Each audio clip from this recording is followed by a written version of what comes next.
Yo, let me tell you about the lore.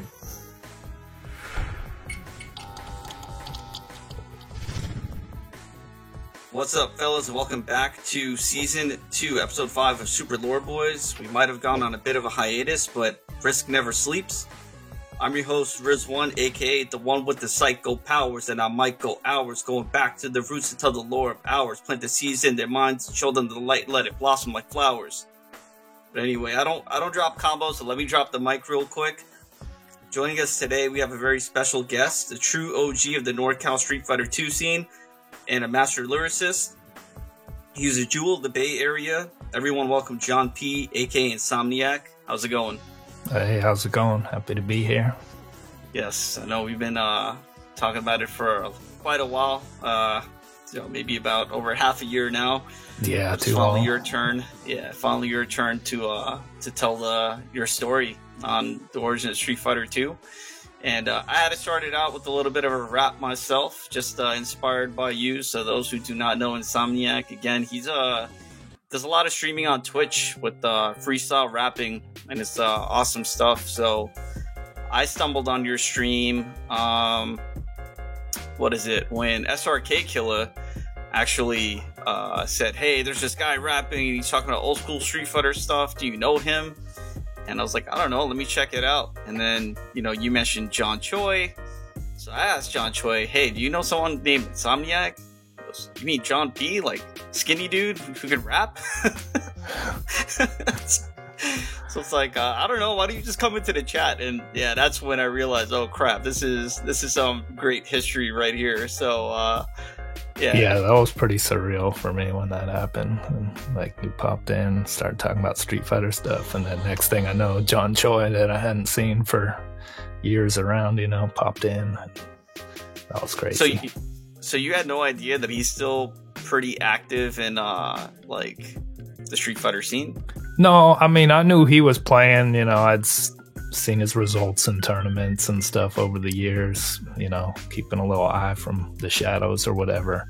So I knew he was still out there doing his thing, but I hadn't crossed paths with him, to interact in live time or approximately that as it works on Twitch. So when he showed up in my chat, I was like, oh man, this fool's actually here. It's crazy. Yeah, it's pretty cool, because that's a story from almost 30 years ago at this point, when you guys probably first met. So yeah, it's pretty dope. But yeah, let's go ahead and get it started with your player card. So firstly, I usually mention how long our guests have been in the Street Fighter scene, but in this case, we'll just say you're a certified OG, since you're not active anymore. But yeah, that's all I have, right? Just those old times. Those 3 years of CPS1 Street Fighter. So you're repping the Bay Area, and your home arcade was, you can tell us about it. Sunnyvale Golfland. All right, was that the home location for all the top players in NorCal at the time? Yeah, for sure. I heard of a place called Galacticon. Yeah, that was definitely no Golfland.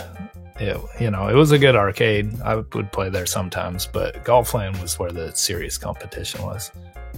Anywhere else I went, it's one token or 1/4 play all day.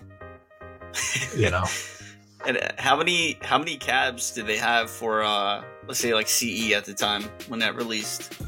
They probably had half dozen. Dang. At some point. Maybe not right when it came out, but yeah, at least 4 all the time, I think, in Champion Edition era. Yeah, I popped in there recently, a few months back, and they didn't have any of the classics. They had Street Fighter 4, one of the Tekken games, and Injustice, but I did have to go to Sunnyvale Golfland just to check it out. Plot it out. Yeah, just thinking that, man, over the last 2-3 decades, this is where some of the best players in the world were playing Street Fighter. So, yeah, did you know about them testing prototype versions of the game there too? Yeah, I have some info on that. We can definitely get into later. But yeah, I was learned an that. interesting thing right there. Yeah, I learned that when doing the research. I mean, this episode, I guess, is going to be pretty different from episodes I've done in the past. Mainly, I cover Super Street Fighter 2 Turbo, which I have a competitive history in, and I just know a lot of the players and want to tell their lore. But your story is more unique because it's not something that there's not really a lot of first-hand how can you say evidence or proofs about it. You just kind of have to talk to the players from that time. There's no footage. Yeah, it's before the internet really blew up. Obviously the internet was around then, but it's people weren't living their lives on it yet. Yeah, there's not video of everything, of course. Unfortunately, it'd be sweet to have some video from. Yeah, we do have a Alt Games SF2, which is where I spent countless hours just trying to get a storyline ready for how the games and the communities progressed, specifically for NorCal, because it seems like California is pretty much holding it down for Street Fighter, and you were there throughout that whole thing. So obviously we'll get into that. Just going into some of your favorite games. You got Street Fighter 2, obviously Mario Kart, Excite Bike 64, and Super Bomberman. So those are obviously very classic titles that everyone loves. And currently you stream, what is it, Cuphead and Fall Guys? You tell us about that? Yeah, that's just goofing around games, just to entertain myself in the spare time.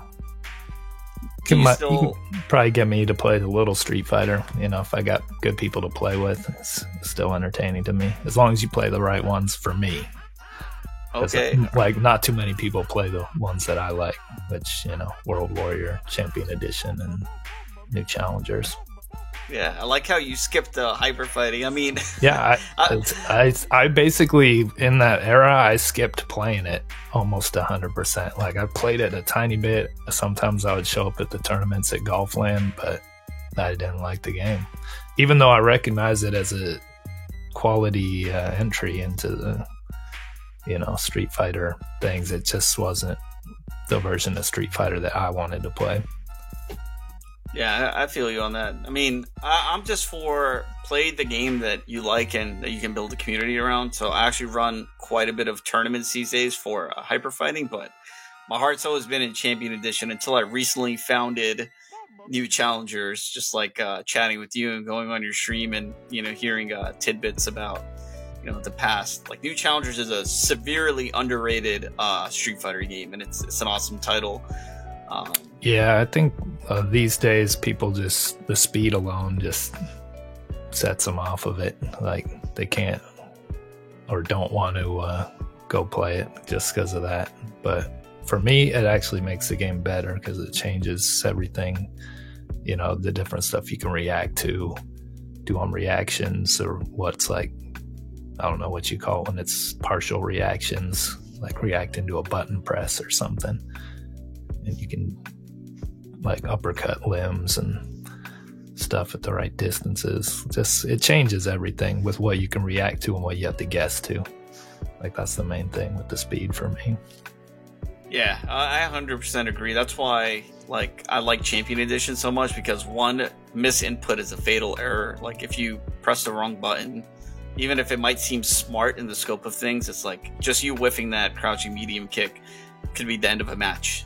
And there's a next level of appreciation. But then hyper fighting is more free-formed, and you can kind of just do what you're thinking in the moment. So it's it's for a different crowd. But both are good games, obviously. Yeah. But yeah, I'm glad that we have that in common, that we like those slower paced games, because it's a different strategy altogether. But we're getting a little ahead of ourselves. Going into Street Fighter. So your likes are freestyling, sports, pizza games, Mountain Dew. You're also a reference legend, I think. When you're doing these long 30-minute raps about just whatever, and connecting all these things from pop culture things that you grew up around, like The Simpsons. Yeah, it's old pop culture. If you ask me, like, anything that happened in the last 20 years, I don't know what's going on out there. Yeah, I'm kind of with you on that. I mean, I guess the most recent reference that we could do is that Mariah Carey in that one movie. Well, yeah, Glitter. Yeah, Glitter. That's just gonna pop up on your stream every now and then. Yeah. But that's funny. Still haven't seen it, by the way. But yeah, same. Yeah. And then it's pretty funny. Your favorite drink is Mountain Dew. I'm more of a Dr. Pepper guy myself. But... Yeah, no, I gotta give props to Dr. Pepper though. Like, I have that on my desk here right now. Like, Dr. Pepper's no joke. Yeah, it's pretty. Those are top two, and it's like, nothing else is close. I mean, Coke. I'm not mad at Coke, but Mountain Dew and Dr. Pepper. And do you know about the Mountain Dew and Doritos combo? I don't know. Like, what do I need to know about this? I mean, there's this this stigma with gamers that you drink that's Mountain all they're Dew. eating. Yeah, Mountain Dew and Doritos. Like, that's why there's a bunch of ads on Twitch or whatever, anything gamer related. It's always Mountain Dew and Doritos. I thought you might be into Doritos, but not too much. Back in the days, like when I was playing Street Fighter all night with, on Super Nintendo or whatever with my homies, it was always Mountain Dew, and we usually have like those little Hostess powdered donuts. Oh yeah, I remember. You'd get like a bag of those. It'd just be all night with like a 2 liter of Dew and a bag of those donuts. Yeah, those get messy. Yeah, those get messy real quick. Oh man, yeah, we definitely got to chat about that grind and leveling up and doing those all night sessions. And then your dislikes are littering and bad driving, so it's typical New York, California things, I guess. And interesting fun fact is, and I've heard you also talk about this on your stream, is that you beat people at Street Fighter 2 while playing with your feet. Yeah, not a huge amount. I don't think I ever did that in the arcades. That was like when, like, friends of my sister or something would be bragging to her that they were going to beat me or something, and then they'd come over and I saw they're, relatively garbage. Like, they knew how to play and could throw a fireball or something, but yeah, they didn't know what good Street Fighter was. And then I would beat them with my feet just to let them know. That's hilarious. Oh man. All right, well, let's dial it back to what you're doing currently. Again, so I found you through streaming, and you've been streaming every single day for over 2 years now. Yeah, it's true. That's like some commitment. Yeah, I definitely got that. I got that kind of personality, I guess, when I set my mind to something, just going all in. Yeah, I mean, that's just like Street Fighter. Yeah. When did you realize that that's something you can do, like rapping? And again, guys, you're not just like rapping. Like earlier, when we started this podcast, I had it took me a few minutes to write what I wrote there, but Insomniac does that, but he does like 95% freestyle on his stream. So when did you realize it's something you can do? Well, I kind of stumbled into it. Like, I was always listening to hip hop growing up. Probably older brother got me into it, stuff like that. Like, normally happens with people. It's just out there. I thought rapping was cool. Eventually, I stumbled into trying it myself, and then I stumbled into freestyling. When I found that, then I was just in love with that. Like, it's not something I would say that came supernatural to me, but I thought it was so cool, and I just wanted to keep doing it. So it's like, once I started spending all my time on it, then I got fairly good at it. Took a little while, maybe, but do something with tons of hours, then hopefully you can get pretty decent at it. So, do you think that that's something anyone can learn if that's what they want to do? Like, I can learn how to freestyle and connect these crazy ideas and words and puns together, and I think so. Maybe not everybody will get to like a super elite level, but if you put in a lot of time into it, you're willing to spend the time, I feel like anybody could get fairly good, at least. Yeah, and you also do on your streams like a bunch of games. You did Taboo just yesterday, and that's a lot of fun. So yeah, I love doing the Taboo sessions with rap. Yeah, so with Taboo, I mean, hopefully I can give a clear description. Insomniac will put up a card on the stream. There's a keyword you can say, and then there's a few words that describe that keyword. So I don't know if it was chicken. Keywords might be like bone or meat or dinner. I don't know, whatever. And you have to use other words to, give clues so that Insomniac can guess that the word is chicken while rapping. Yeah, and then I do it. We switch turns, and I then try we switch to roles. describe the word without using the taboo words. And yeah, it's a lot of fun. Yeah, it's a lot of creativity. It's a cool game, like even without rapping. But then when you throw some rapping in, then it's even better, if you ask me. Yeah, actually, at least if the rapper can hold up their end of the deal. Which you always do. You never disappoint. I remember pretty much the first stream I hopped on where I was like, oh yeah, so you play Street Fighter? You did maybe a 25-minute rap just about like everything that happened. So I'm like, man, we need to get this on a podcast ASAP. This is a story that's never been told. And it's weird because as a rapper, I just feel because you're able to go back and mesh these thoughts that are completely unrelated. And you can make a Simpsons reference to something that's happening right now. For example, it gives you, you just have this natural ability to tap into your history in a way that's more memorable because you're able to just connect it to random things. So I feel if I talk to you about Street Fighter, nothing is going to be incomplete or fake. You're going to tell things exactly how they were. And that's a perspective that we don't really have, in our current community. Of course, we have people who are still active in the scene, but, they're talking about things that are more current.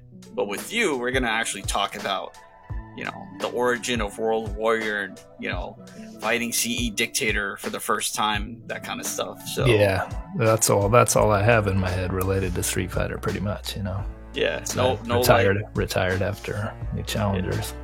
Yeah, no current day biases. Although, you mentioned that you know a little bit about the current scene. Anything that you say will be genuine and authentic because this is what the players thought back in the day. This is what they experienced. So, it's gonna be pretty dope. I had a question just related to rapping from our current Street Fighter 2 New Challengers online champion Damdai, and he asked, how long did it take for you to build up a vocabulary that you were confident with? Well, I mean, that's just something that you get over life, right? I mean, I'm still building that. And it's for rapping, it's more like being able to, you have to get the rhyming vocabulary. So whenever at least if you're freestyling, it's like when you have a word in your bar that you need to rhyme with, you got to be able to come up with options. At least you better have one, or else you're going to look real bad fast. So it's just something you gradually build up, and then eventually you have essentially infinite options. So that's some Street Fighter footsies talking there, but in a more lyrical sense. Yeah, it's you gotta be able to mix it up. You gotta have the people guessing. You don't want to sound predictable, and every time you say knowledge, you gotta rhyme it with college or something, which is a kind of famous thing. You don't want to get stuck in a rut. Right. Or it's always the same thing. You gotta keep switching it up when you're kicking their butt. Might hit them with the uppercut. Yeah, hopefully we get some bars later on as we venture into your history. So let's start entering the Street Fighter 2 era. So in February of 1991, all right, is when we got Street Fighter 2 World Warrior. Were you there when this game launched at Sunnyvale Golfland? No, I was definitely not there. I was finding it like millions of other people in every 7-Eleven, convenience stores, movie rental places, every little pizza place with a miniature arcade. Street Fighter was there, and so were all the people.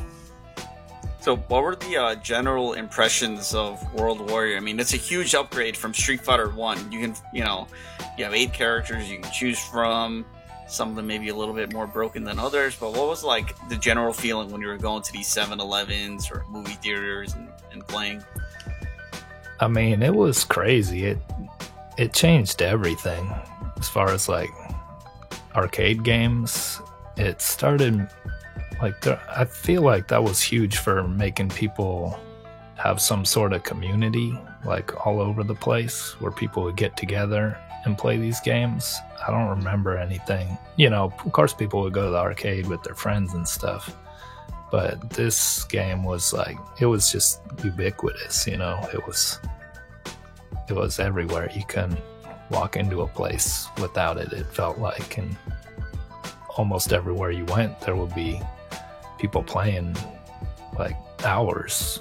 If you went after school somewhere, there's just people playing it. For me, it was like a local 7-Eleven and a Round Table Pizza that were right next to each other, and they both had it.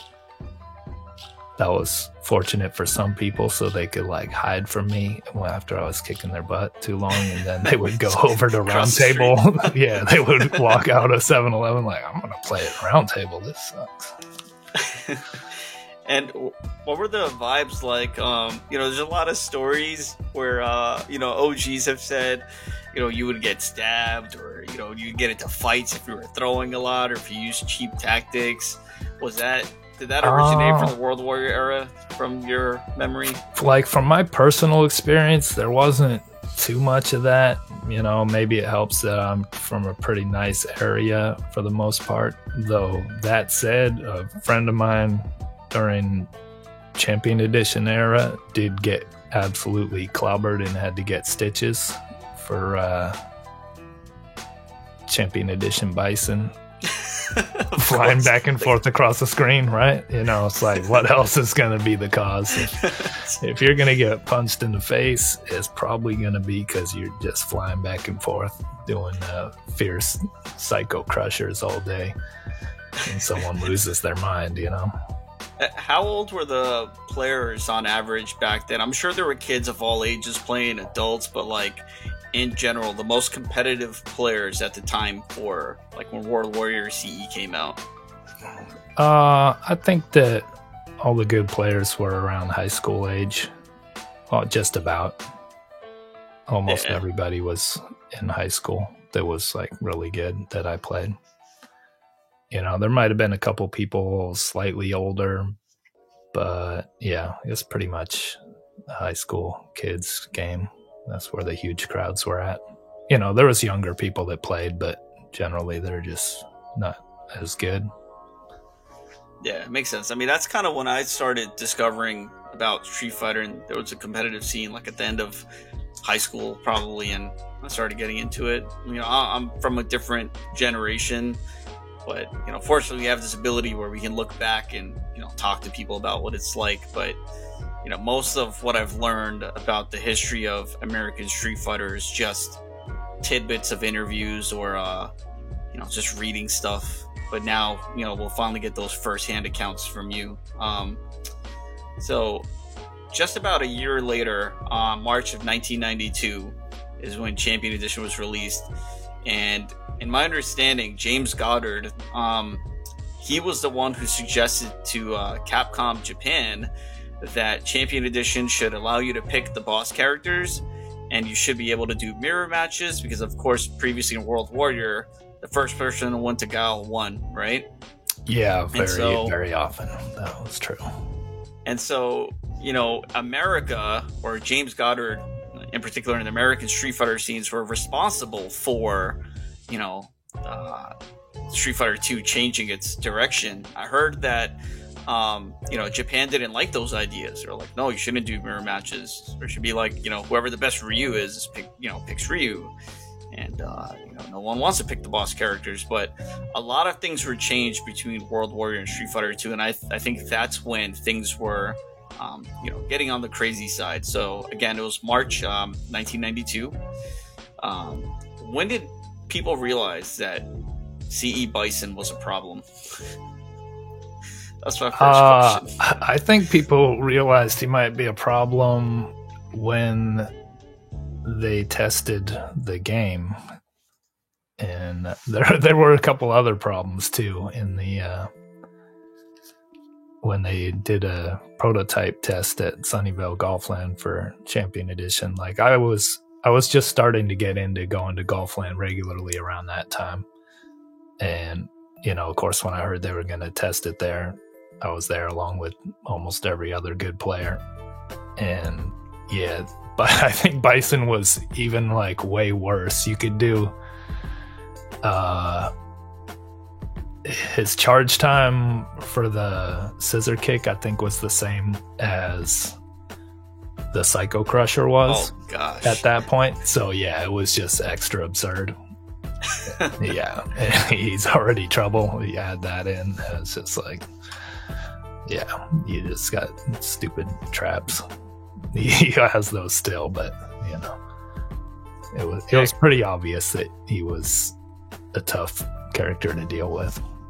I mean, I think it's interesting that the game had just released, and he's finally selectable for the first time. And what I found on Alt Games SF2, there are actually players who are mentioning, yeah, he's broken, but like I discovered ways to beat him. So, for example, here's a post from March 31st, 1992. So the game had only been released maybe 2 weeks at this point, and this guy from Boston, Roberto Rodriguez, wherever you are, if you're watching this, mentioned that Bison has trouble against Gal, but it's only a matter of time for Bison to surpass the once invincible character. And then he mentions these strategies on how like he could beat him with Claw, with Vega. Like, here's a cheap tactic. You can use like crouching medium punch, and if he tries to Psycho Crusher, your follow-up will beat him. Then you can walk up and throw. So it's pretty cool that even that early in the game's history, this is how analyzing or breaking down a matchup was done. Like, people just went on these these forums and put it in ways where it's like step 1, step 2, step 3, like this character should be beatable. The current thing right now with the new games is we have to patch it, we got to nerf this character, we have to buff that character. It's all based on like very specific frame data. So I thought that was interesting. That mentality is what helped make like strong players. Even here, I found another one from April. So this is about a month after the game released, and Zephyr. Do you know Zephyr? His name got brought up a lot on these. I don't think that sounds familiar. Like, at least not by that name, Yeah, but he mentioned ways to stop the Psycho Crusher. It's like jump roundhouse with these specific characters, using a fireball or uppercut or kicking him out of the air. Zangief shouldn't have to worry because he can do the spin pile driver after blocking it. And like all this tech to be discovered very early in the game's launch just kind of shows like how much time the players put into trying to figure out the game and make the counters. I mean, what do you think about that? Well, they probably, everybody was probably in unison almost trying to figure out how to deal with the pain in the butt that Bison was at that time, And I imagine everyone, because he was the kind of character that's like, if you were good, you could lose to a mediocre player playing Bison. Easier than more other things, Like, even if you were a really good player, you might lose.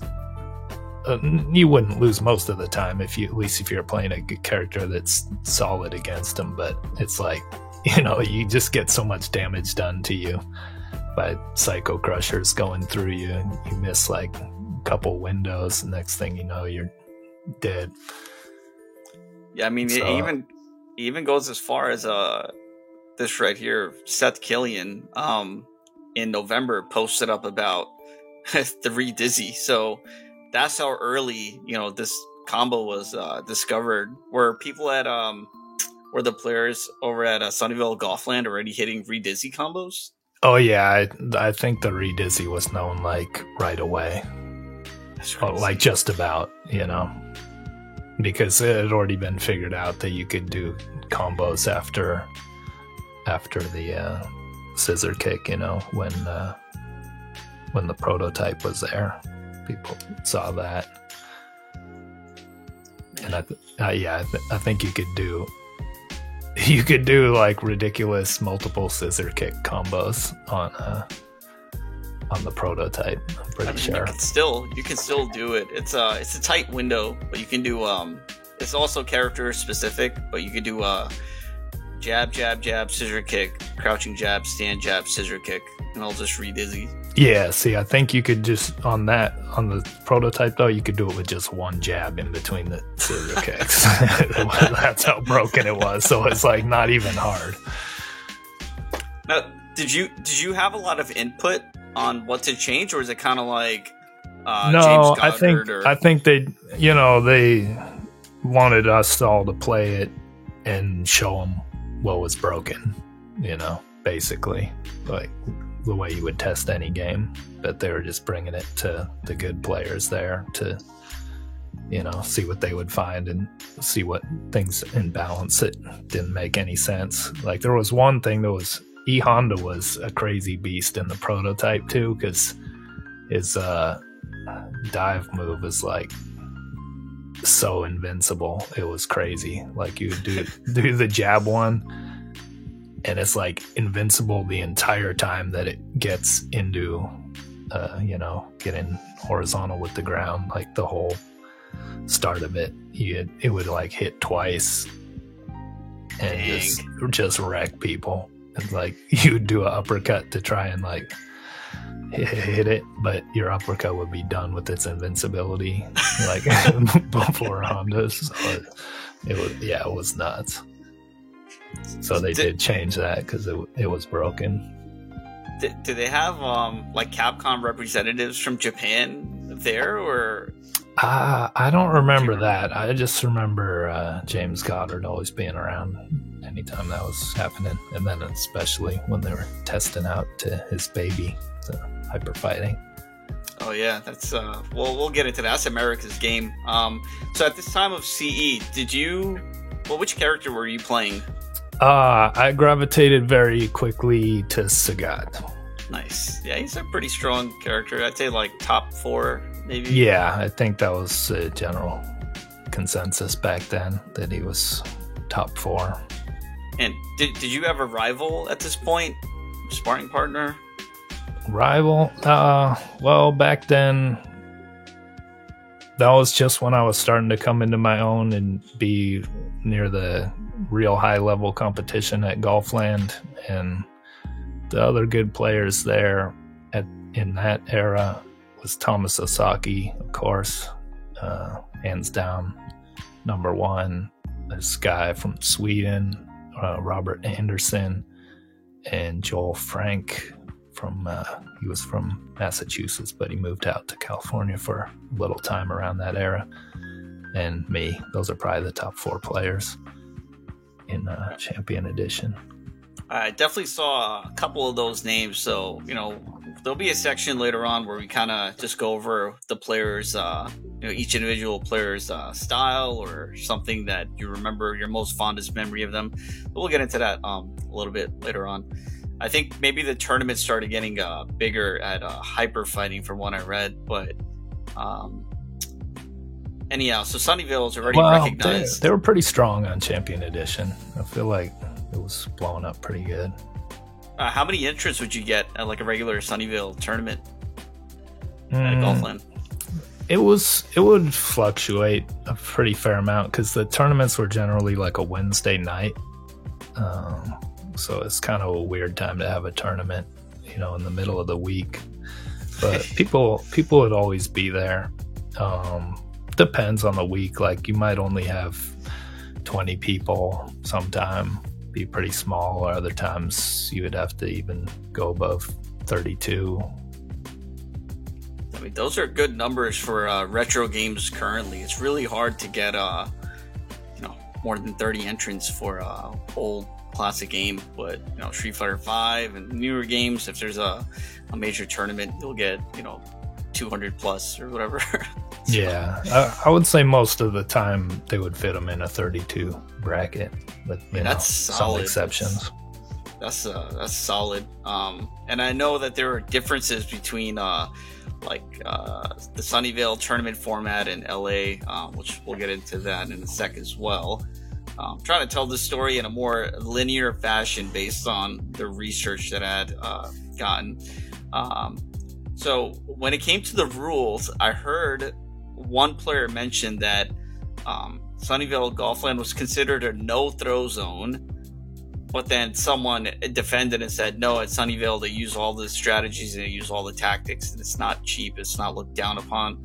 And in addition to that, sack throws. So I was surprised to see that term sack throw existed in 1992. We still use that today. Yeah. That's crazy. But yeah, was Sunnyvale a no-throw zone, or like what was the? I feel rule? like in Champion Edition, it was probably kind of frowned on still.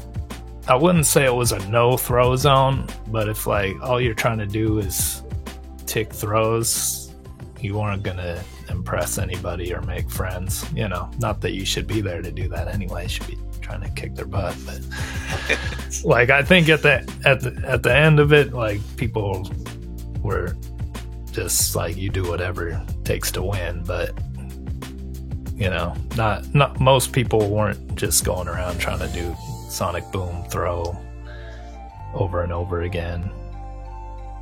And plus, like, if the people weren't good, they couldn't do that to the good people anyway. They wouldn't touch them. Oh yeah, that's a fact. But so then against the top players, there's just this unwritten rule, like don't throw more than once as a loop. Yeah, I mean, I wouldn't. It's not like a rule, but people just didn't play like that for the most part. It would be more like you would do it if you needed to win, kind of thing. Like, say that someone's just turtling up. You know, what are you going to do? At some point, you might need to throw them to get the damage done, and you know, then people will be like, well, yeah, you did what you have to do. Yeah, it's funny because the last episode I did, I interviewed Boss. He's a player from Japan, and he said when he was playing Champion Edition, they had rules at some arcades where you can't do anti-air Dragon Punch because it was too strong, and every arcade like would have this different kind of rule, and it was, you know, the players got salty. Yeah, we didn't have any rule like that, and like, you know, by the time new challengers came around, it was cheap festival. You know, everybody's doing all the cheap throw loops they can to get their wins. If that's what's the best strategy with their character they found, then that's what you do. But like in the Champion Edition era, it was a little still like trying to be friendly with the throwing. Yeah, I guess it wasn't until maybe more players were traveling around and things got competitive. It's like now there's a need for it. But anyhow, so Champion Edition released in March. Later that year in October, Mortal Kombat 1 released. Why did you choose to stick it out in Street Fighter? I had no interest in Mortal Kombat. I mean, you know, it was like a gimmick thing that people liked because of the extra gore or whatever. But from where I was looking, it was just a game that the also-rans would go and play. No offense to people that like Mortal Kombat, but like from my perspective in the past, like at Sunnyvale Golfland, it's like the people that couldn't win at Street Fighter would go and play Mortal Kombat, basically. Damn, that's a shot fired right yeah, there. I mean, it's shots fired, but I'm just saying that's like what the perspective was back then. That's a fatality right there. Were there any top players who maybe played both games? Was there any overlap, or is it kind of like, nah? I don't think so. Like, you know, people would mess around on it. It was a new game in the arcade, and people like playing games, but I don't think there was anybody calling for like, oh, we got to do some Mortal Kombat tournaments and build up on that game. Like it was just second fiddle, or even farther back than that. All right, that's fair. So now that like Street Fighter 2 is getting competitive, you touched on it briefly, but being at home and practicing on console versions, was that something that like, you know, all the top guys at Sunnyvale were doing, or did you spend maybe most of your time at the arcade to try to level up? I think it was mostly in the arcade. Like, honestly, when I started playing a ton at home was after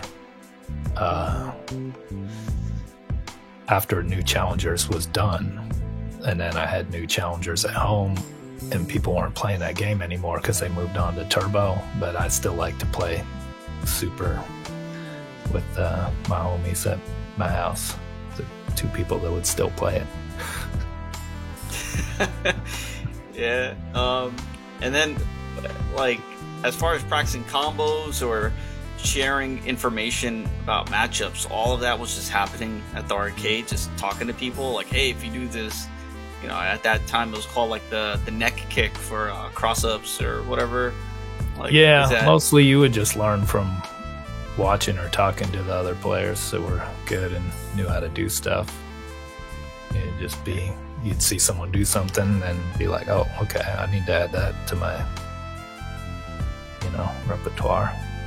I'm able to do that. I'm gonna kick some ass with Dictator and take people out. oh, I didn't think about that sequence of cheap moves I can do in a row. You know, whatever it is.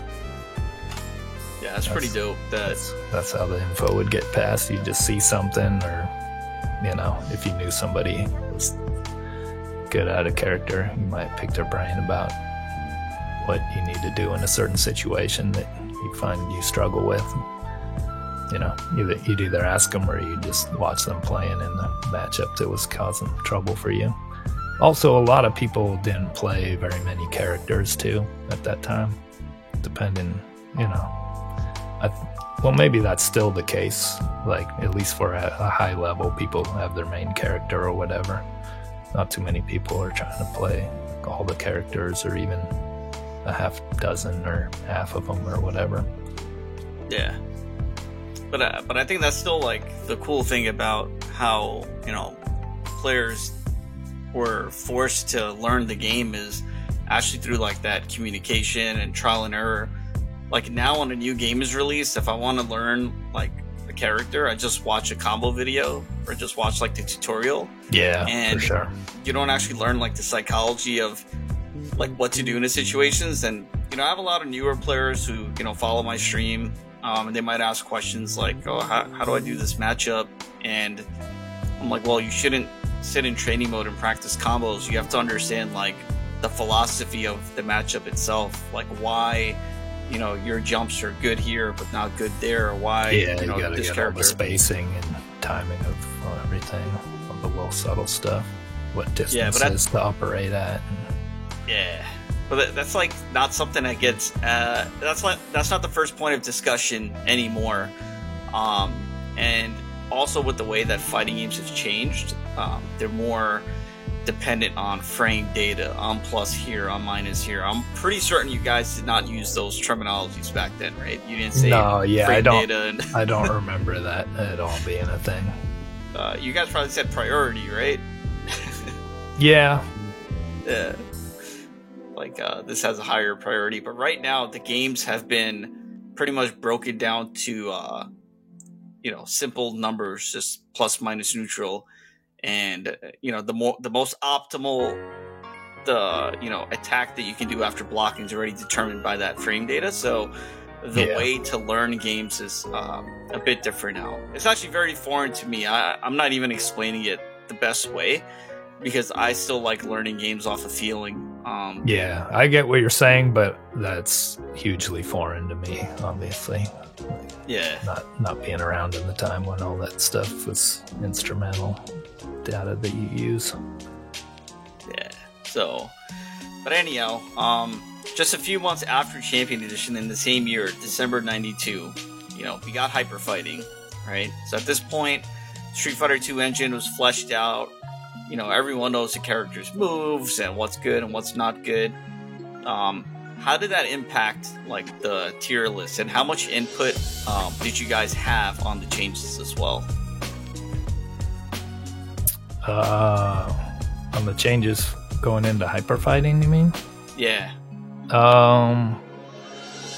We didn't really have much to do with that, I don't think, as players.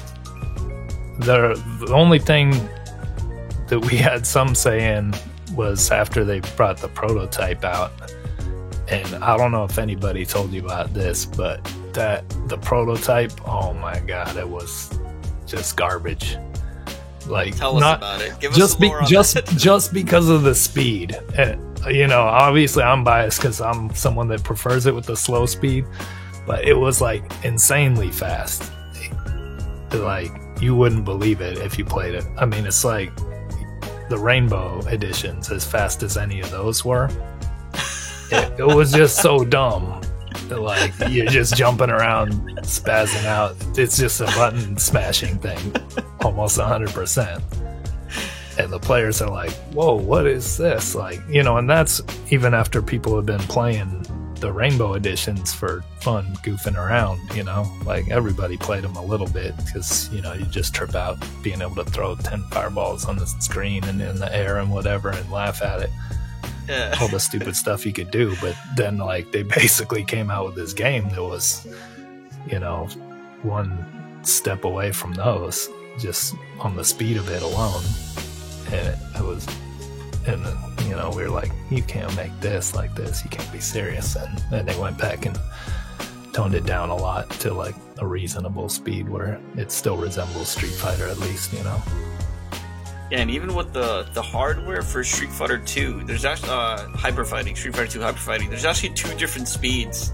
So depending on like which board you have or which version, so when it comes to like emulation or Capcom re-releasing the games, the speeds are always inconsistent. Like that one particular game, Hyper Fighting, I'm not sure why. I would have to get some more of those tech people who could explain, but it runs on like different hertz or something, and there's 2 different speeds for Hyper Fighting. One of them is more close to Champion Edition, like it's not much faster, but like for me, I thought the CE speed was just right.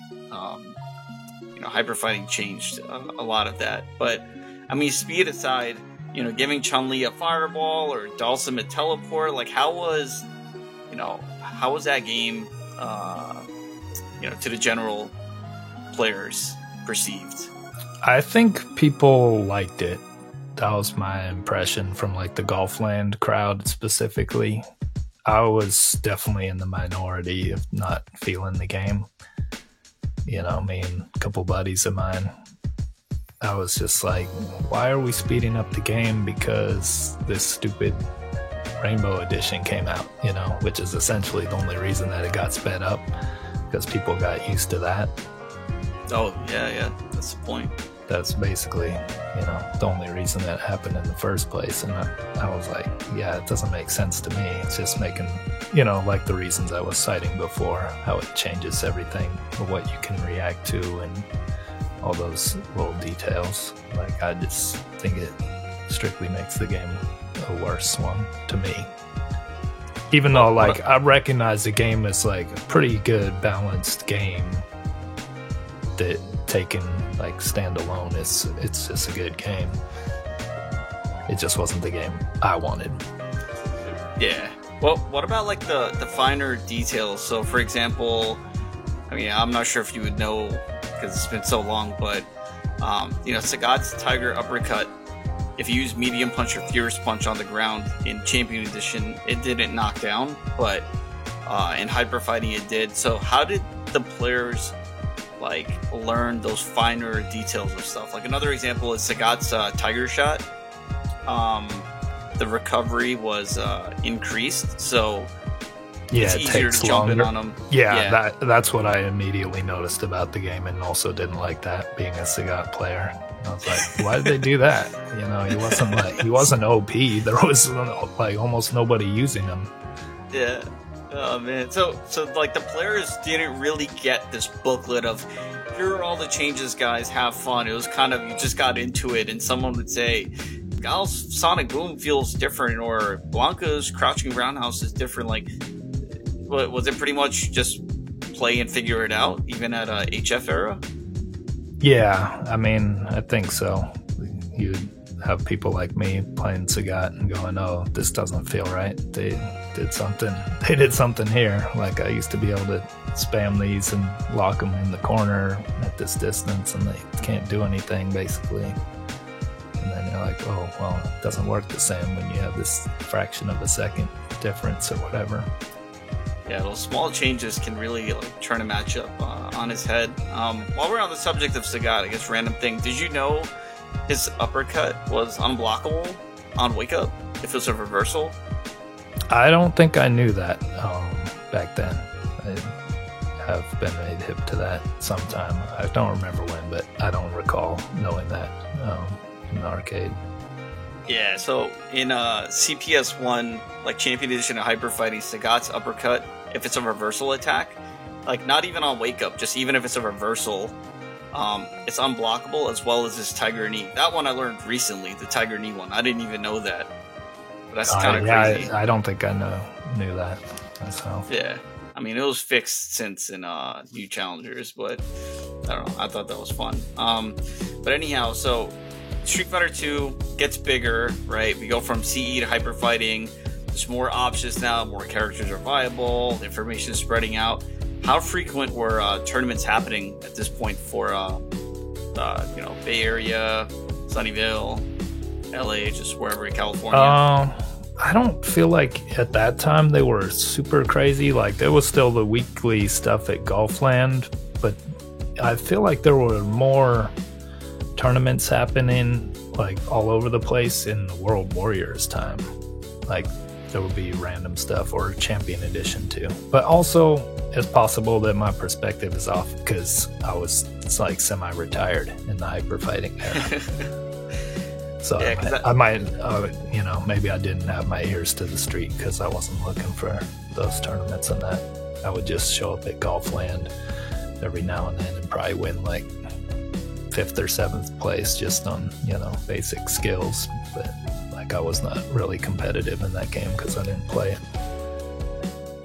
Well, how about the tournament formats? Because I saw Seth Killian back in December of '92 also posted about the different tournament formats, and based on this, I think it was like a 1st to 2 in at Sunnyvale, but 1st to 3s in LA. So what were the different tournament formats like?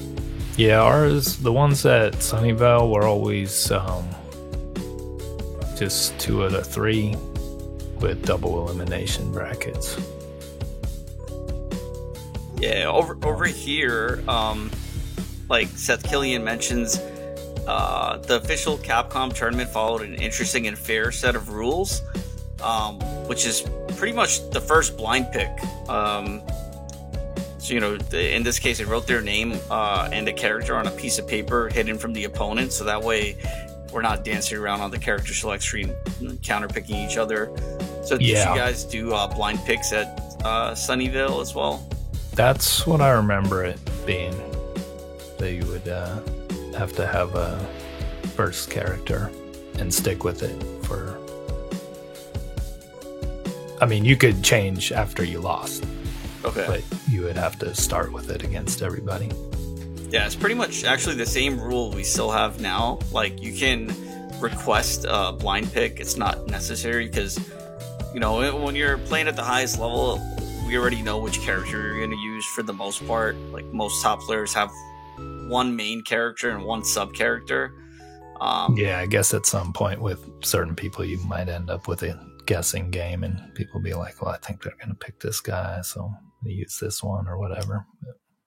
yeah, so I thought that was cool that, we actually found history of the first blind pick. And this is, in the HF era. Shortly after HF, so just a few months later, we got New Challengers. And this is where, you shined and this was your game. But just before that, Mortal Kombat 2 now released. Did that change your mind? That was April 93. I must have missed that. Shots fired. Got him again. Well, did that affect the popularity of Street Fighter 2 yet? Because I think MK1 to MK2 was a huge difference. Like, it was a huge upgrade. Not really a balanced game, but like No, you can create a lot decent of fun game. memories. Yeah, it was alright. Yeah, so I'm just wondering if that kind of swayed people away into, Mortal Kombat, or was it still like, nah, everything's about Street Fighter? I think it was, I'm obviously with the Street Fighter crowd from the get-go, and I don't remember very many of those people playing Mortal Kombat much. Maybe like Jason Cole. Oh, we know that guy. Play some, but a couple people play, but it's more like a casual thing that would be doing on the side. It was never like, oh, I want to get into this game and like forget Street Fighter. I don't remember that happening at all. Dang. Yeah, I mean, Street Fighter is still like globally bigger than Mortal Kombat, but Mortal Kombat's still, thriving, surviving, it's doing good. But the competitive aspect of Street Fighter 2, before new challengers, what were the rivalries looking like at this point? Was there, everyone knows the story of Tomo Ahira, so when did you learn about him, and, how were the players determining which region is the best at that point? Well, I only played, when I first met Tomo, it was from Big Champion Edition tournament. It was like towards the end of the era of that we had in NorCal, and he came up for that tournament. I think he was the only one that came, except for like some homie manager or something of his that was along for the ride, and he won that tournament. So, respect to him for being a legend and beating everybody. Did you get to face him in the bracket? Yeah, I played against him in that tournament, lost 3-1. Yo, tell us anything you remember, maybe, because this is a part of the Street Fighter origin story where, I mean, even recently I was doing a stream and I had players talking about, the playstyle wasn't optimal then. If those players played now, they would lose with all the knowledge and tech we have, and I have to strongly disagree with that. Even though there's no footage of, there's not much footage of old school Street Fighter, I have to highly disagree. But anyhow, I just want to know. I feel like the modern people would destroy the people from the old time, without giving them time to catch up to certain things, But I don't think it means that the players now are strictly better than the ones before, but having information and strategies that might not have been available, that's new tech, and you'd require some time to get that together before you'd be able to compete on equal ground, I think, which we kind of experienced also. This might be getting ahead of ourselves, but I can even say it in how I lost to Tomo in that tournament. He knew I was playing Sagat, and he opted to use Bison against me because it's kind of a hard matchup. But he didn't really play Bison either. He just knows how to play the game, and he used Bison. But I ended up beating him with Sagat. I think he took one game off me with Bison, and then I got him the second time, and he was like, yeah, wait, this is kind of sketchy. Maybe this isn't the best thing. This guy's kind of good or whatever. I think I tripped him out. I think I might have mentioned it to you before, but one of the rounds, he tried to throw a jab Psycho Crusher at me at the start, which, if you know Champion Edition, it's real hard to uppercut that clean. With Sagat in particular, yeah. Yeah, at that range, at the starting range, to hit that and just clean. I hit him with a fierce uppercut that I did a double clutch on, because you have to kind of react to if he's doing a scissor kick or a fierce one. Then it takes a whole different timing. You can't just throw out the uppercut and it would hit any of those. So it's you got to do that extra delay if you can hit it clean. And I did that, and he was just did whoa, lean back in his chair, wait, you can do that? And so I think that, and then the fact that I took a game and he's like, okay, wait, maybe I just go with my main, and he went and used Guile. And anyway, the point that I was going to make about not having technology, I somehow at that point didn't know yet about after Guile would do the forward kick move and hit you after the Sonic Boom hits the Tiger Shot, and then you hit your hands at the forward. I actually didn't know at that point how to do I knew how to do a Tiger Knee, but I didn't know how you could hit that not defended at the time of that tournament. So then when I didn't know that, he was like, oh, okay, that changes this matchup. And, he beat me. Because that's like huge tech that I didn't have at that time, which is, looking back, that's kind of sad of me. What was I doing? Especially because I'm playing against Thomas Osaki. Like, if I had that, I might have won a few more tournaments back in that time. I did win some, but not very many in the Champion Edition time. But what you mentioned because is Thomas Osaki, basically. Oh, yeah, he was winning everything. He was winning just about everything. Yeah. Yeah, that's definitely a name that gets brought up a lot. But that situation that you mentioned, so it's actually a very important aspect of that matchup in CE. So Sagat does Tiger Shot, Guile does a Sonic Boom. They both cancel each other out. Guile is already recovered, Sagat's recovering, and then Guile can just do the Bazooka Knee, that back medium kick. Right. And then Sagat can punish that with the Tiger Knee. So it's like they're both exchanging damage, but only if one player is ready. If both players are ready, then Guile will stop doing that. But it's crazy that even in 1992, Tomo knew all these things somehow, right? Like he was the guy that just figured all the tech, or like him and his crew. And in order for players to get better, you had to experience that and find out why it's happening, and then like you said, add it to your own game. Yeah. But yeah, that's tech that I so that's where I learned about that, was actually from Tomo and his buddy that was with them. Like, when they were talking to me after the match, they were saying like Tomo was pleasantly surprised when he realized that I didn't know the Tiger Knee tech to wreck his little forward kick, and then he was that changed everything. It's like, okay, now I feel like I'm gonna win this, and he did. So and then they told me about that afterwards. They were like, oh, you didn't know about this thing. We thought we might actually lose to you, but then you didn't know this tech, and they told me about it. And I was like, oh shoot, sleeping. Why do you think he was such a good player then? Like, how did he figure all these things out? Well, I mean, I think a lot of it is the community you're in. Of course, people have to figure out some stuff on their own, but when you have a good community of players, like I know that they did in LA, there was a whole lot of good players, and I'm sure you know more names than I do of them probably. But, when you play with people like that, it's just a gradual thing. You're going to get, better figuring out how to counter different stuff that the other good players do to beat you.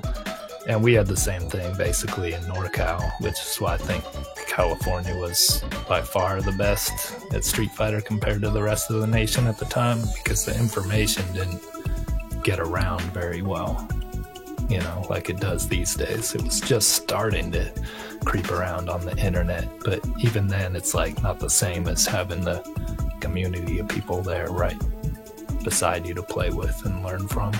Yeah. Man. Yeah, that's something else that I thought was cool was and also about Tomo, what made him super good, other than that, what made him different was the same thing as Thomas Osaki. Like, I don't know if you ever play people that just feels like a machine when they're cranking out all the moves, like Sonic Boom or Fireballs, and it's like, if you're in a Fireball battle with them, you always lose. Like, you would describe it as being like frame perfect now. Like they're getting the Sonic Boom out the exact frame that they can get it out, like every time is what it feels like. you know. So that's what it feels like fighting Choi. It feels like oppressive. Like you just can't compete with it. You know, even if you're super close, eventually it's just like they just overpower you with the sheer like execution, and they'll never land on a fireball on a neutral jump, basically, you know, especially on a like champion edition or new challengers. Like you're never gonna see them land on a neutral fireball. It seems like a neutral jump over a fireball, you know, they just like wouldn't miss anything like that. Yeah, we still have players like that who seem like machines, and you know. Yeah, I figure it's probably more common now, but like, yeah, these guys were just a different breed, both Thomas and Tomo. Yeah, unfortunately, there's not much footage of either player. There's some Thomas Osaki Super Turbo footage, but that's like a completely different game. I mean, you know, for those guys who only know a bit about CPS1 compared to the CPS2 games, the risk-reward system is everything in classic Street Fighter, and pretty much CE is you take a risk and you die. Like, there is no risk to do unless that's the matchup and you have to do it to win. Hyper fighting is, you know, better risk, better reward because of the speed. You're able to kind of like take more of those risks. Yeah, you can get away with a few more mistakes.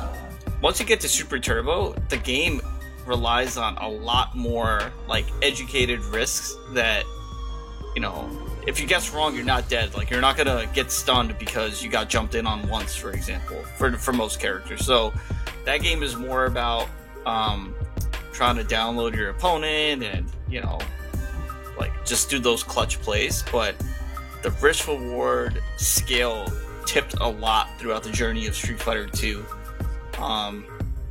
So that's why I think those top players like understood that and didn't necessarily need to do anything flashy. They just played, you know, with excellence. Yeah, I think one thing you'll find different if you're watching the difference in the games like Champion Edition and new challengers, especially even more so. If you're watching top players play a lot, so many of the rounds you don't even kill them, you know? It's like coming down to small amounts of damage. It depends on the fight, of course, but there's so many matchups where it's like people are winning just by an edge and damage done a tiny amount. And the round, you know, you don't kill someone before the round ends. Everybody's just jumping around and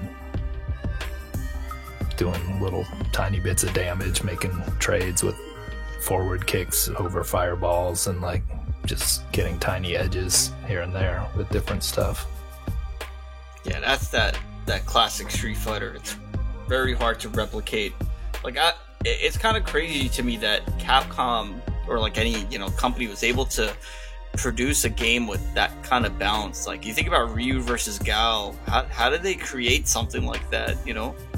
Yeah, I mean, it's amazing, really. Like, I don't know how they did that. I know, like, I've heard the Japanese people who were working on the game talking about how they were measuring all the timings for recovery from fireballs and stuff and trying to make it so it had like this perfect window of you could kind of react to this and that. And yeah, I think they did a pretty amazing job with it for the most part. Like, yeah, I mean, I'm so glad they gave us this game because it's just such a cool like a hobby to have and a way to express yourself. I mean, and this time was going to the arcades and playing games looked down upon by like parents, or it's like, oh yeah, you're a thug if you go to the arcade. Like, what was that like?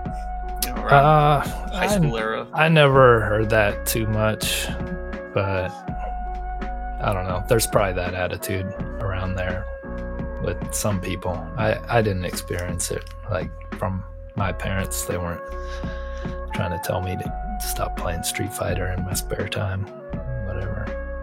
Yeah, I mean, I think when I was growing up, of course, like, my parents bought all the consoles, but if you played too many games, it's kind of like, oh, you're just wasting your time playing games. But, I mean, it's better than being out and, doing something that's not legal, I guess, right? Yeah, there's a whole lot of worse stuff to do out there in the world.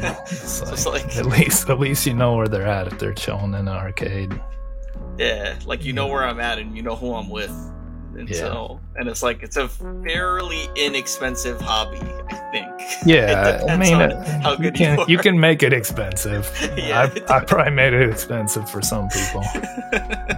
I had a buddy of mine that turned out to be a pretty good player, but at some point, like back in the Street Fighter era, he would actually like pay me to leave so he could beat the other people. Because he would beat almost everybody else, but I would destroy him. He'd, like, give me $5 to go home or something. Like, let me beat everybody here for the rest of the day. That's hilarious. All right, well, so Hyper Fighting, it saw its glory, and now, New Challengers is about to release, which is September 1993. So just about like 9 months after. But it wasn't until, it was actually a few months before, in May, where we got our first information about Super Street Fighter 2 New Challengers.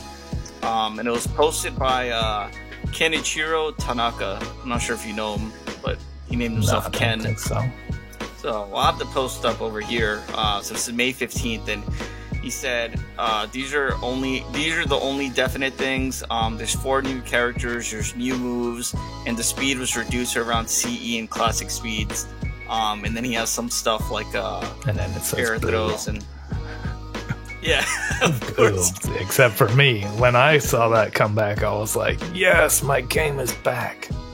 Yeah, but also, again, I have to say that I was in the minority, like with the Golfland crowd. The other people are like, oh no, it's going back to this. But for me, it was like, that's how it was supposed to be in the first place.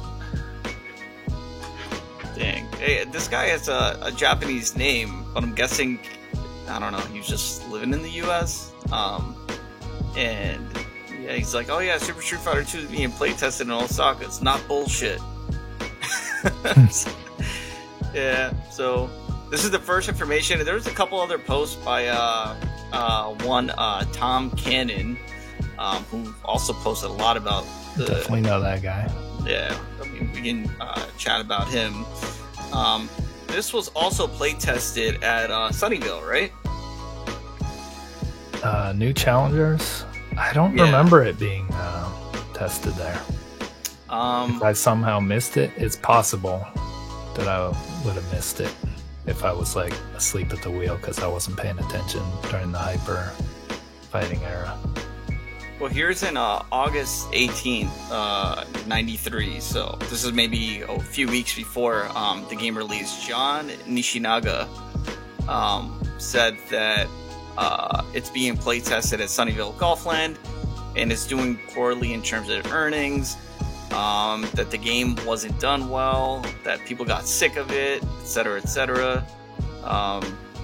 And that in San Diego there was like 60 people for the tournament, including Jeff Schaefer. I don't know who Wasted is, but he has some exhibitions. So it's kind of like some of the earliest information about New Challengers, but it looks like there were some mixed reactions about the game. I mean, were you excited about it, or is this what people were calling Street Fighter 3? What were you thinking when they were sharing new information about New Challengers? Well, I just know I was super excited when the game came out, and I know I won the first tournament at Sunnyvale Golfland on it with the revival of Sagat being a beast again. Yeah, I saw the tier list. So yeah, back in the day, you guys were actually making those tier lists as well, and I saw Sagat was pretty high up there. I did get another first-hand account here from Tom Cannon. He was known as Thomas Calvin Cannon, and maybe you know a bit about this guy. Yeah, I know a little bit. I helped introduce him to high-level Street Fighter when he came to meet me and a buddy of mine at an arcade at Stanford where he was going to school. I think, back then.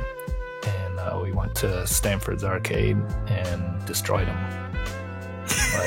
Like they thought they were really good, him and his brother, and you know they were good. It's not like unreasonable to think it. They were good players. Like most any arcade, they're going to be winning a whole lot of games in, but they weren't familiar with the caliber of high level tournament players at the time. So he didn't take a round off me when we went and met at this arcade. I was just destroying them. But it seemed like he really loved New Challengers. I was kind of surprised by how much Tom Cannon posts about New Challengers and about what Street Fighter 3 might look like and stuff like that. I'm not sure what he was doing at the time. I mean, he's a very busy guy now. I don't know if you've been keeping up of. Yeah, I've been kept up with everything, but yeah, I know he's done a lot of good stuff for the Street Fighter community, no doubt. Big respect. And he also, another fun fact, Tom Cannon also posted about the Zangief glitch in New Challengers, which I'm sure you know about. Yeah, the spin pile driver across the screen or whatever. Do you know who discovered it by chance? That I don't know. I feel like I learned about that from James Goddard, maybe. So, it may have come back to Capcom from somewhere that, there was a glitch, which would make sense, that they would hear about it some way. And then I think I heard about it from James Goddard. But it doesn't exist on the Japanese board. I think it only exists on the world board. It's kind of weird. I don't know why that is. Yeah, so it's a glitch that doesn't exist on the Japanese arcade board, just all the other ports. But anyhow, so New Challengers is out now. You've been reinvigorated. Yep. Did you have your sparring partner or your, who were the top guys at the time now? Top guys at Golfland then, no doubt at the start it was just me and Thomas Osaki. We were going back and forth. We would be the ones winning pretty much every time. Maybe that's the only version that I could compete with him at, because it's a tough matchup for Guile, He was still no doubt a better player than I was, like technically, but he was super stubborn using Guile too.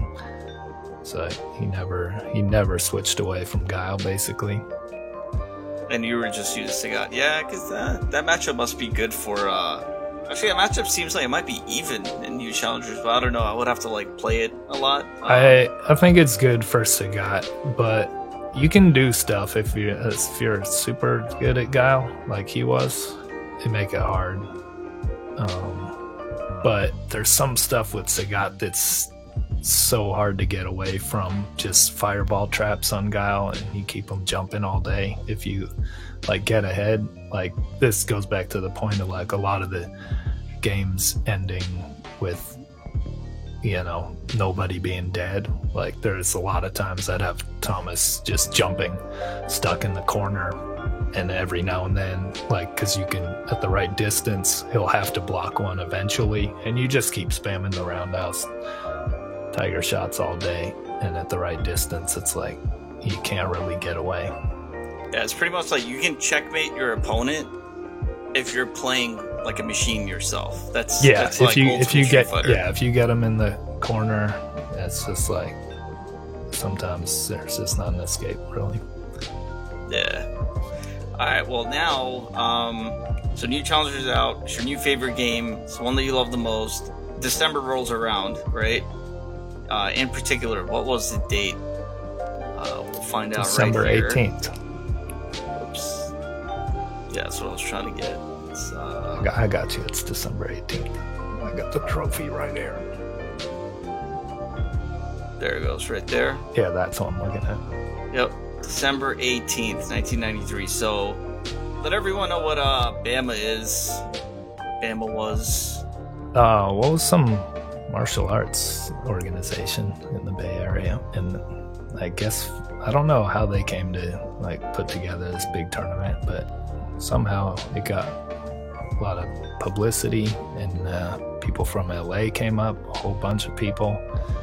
So it turned out to basically be like a tournament with all the best people in the country, save a couple very small handful of people scattered around the rest of the US that were also class players. But almost all the really good players were in California at the time, and almost all of them were there.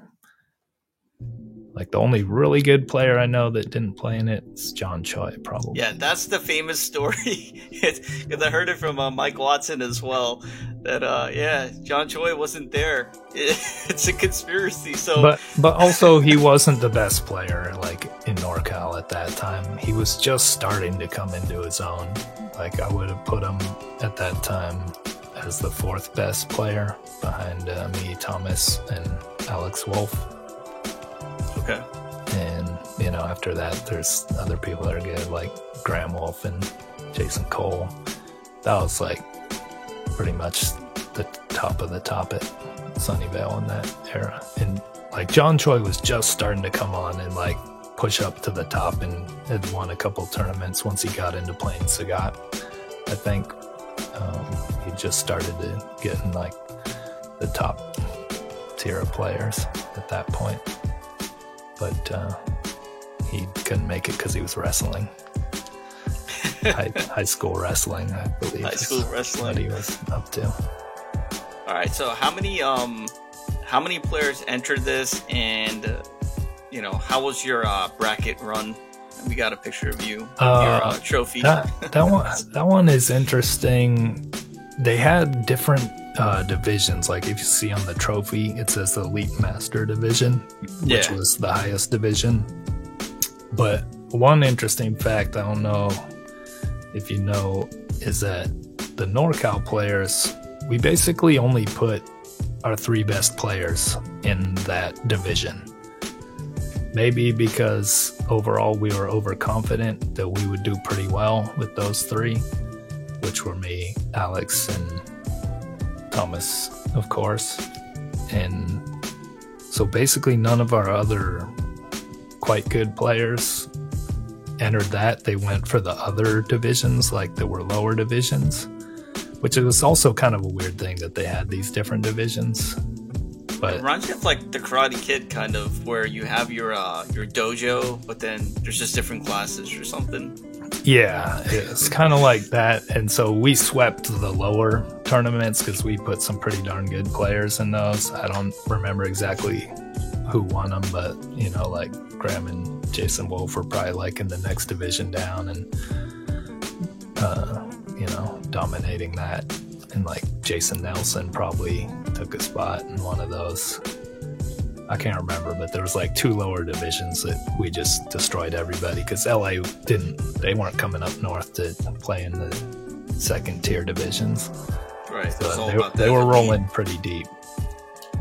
So some of the names for this big tournament were Tomo Ihara, Mike Watson. Do you remember any other of those? Jeff Schaefer. Jeff Schaefer. I played each of those in that tournament. Tell me Mike about Watson, that run. I played twice. Tell us about your tournament run then. I don't remember too much other than those three players from LA that I played against.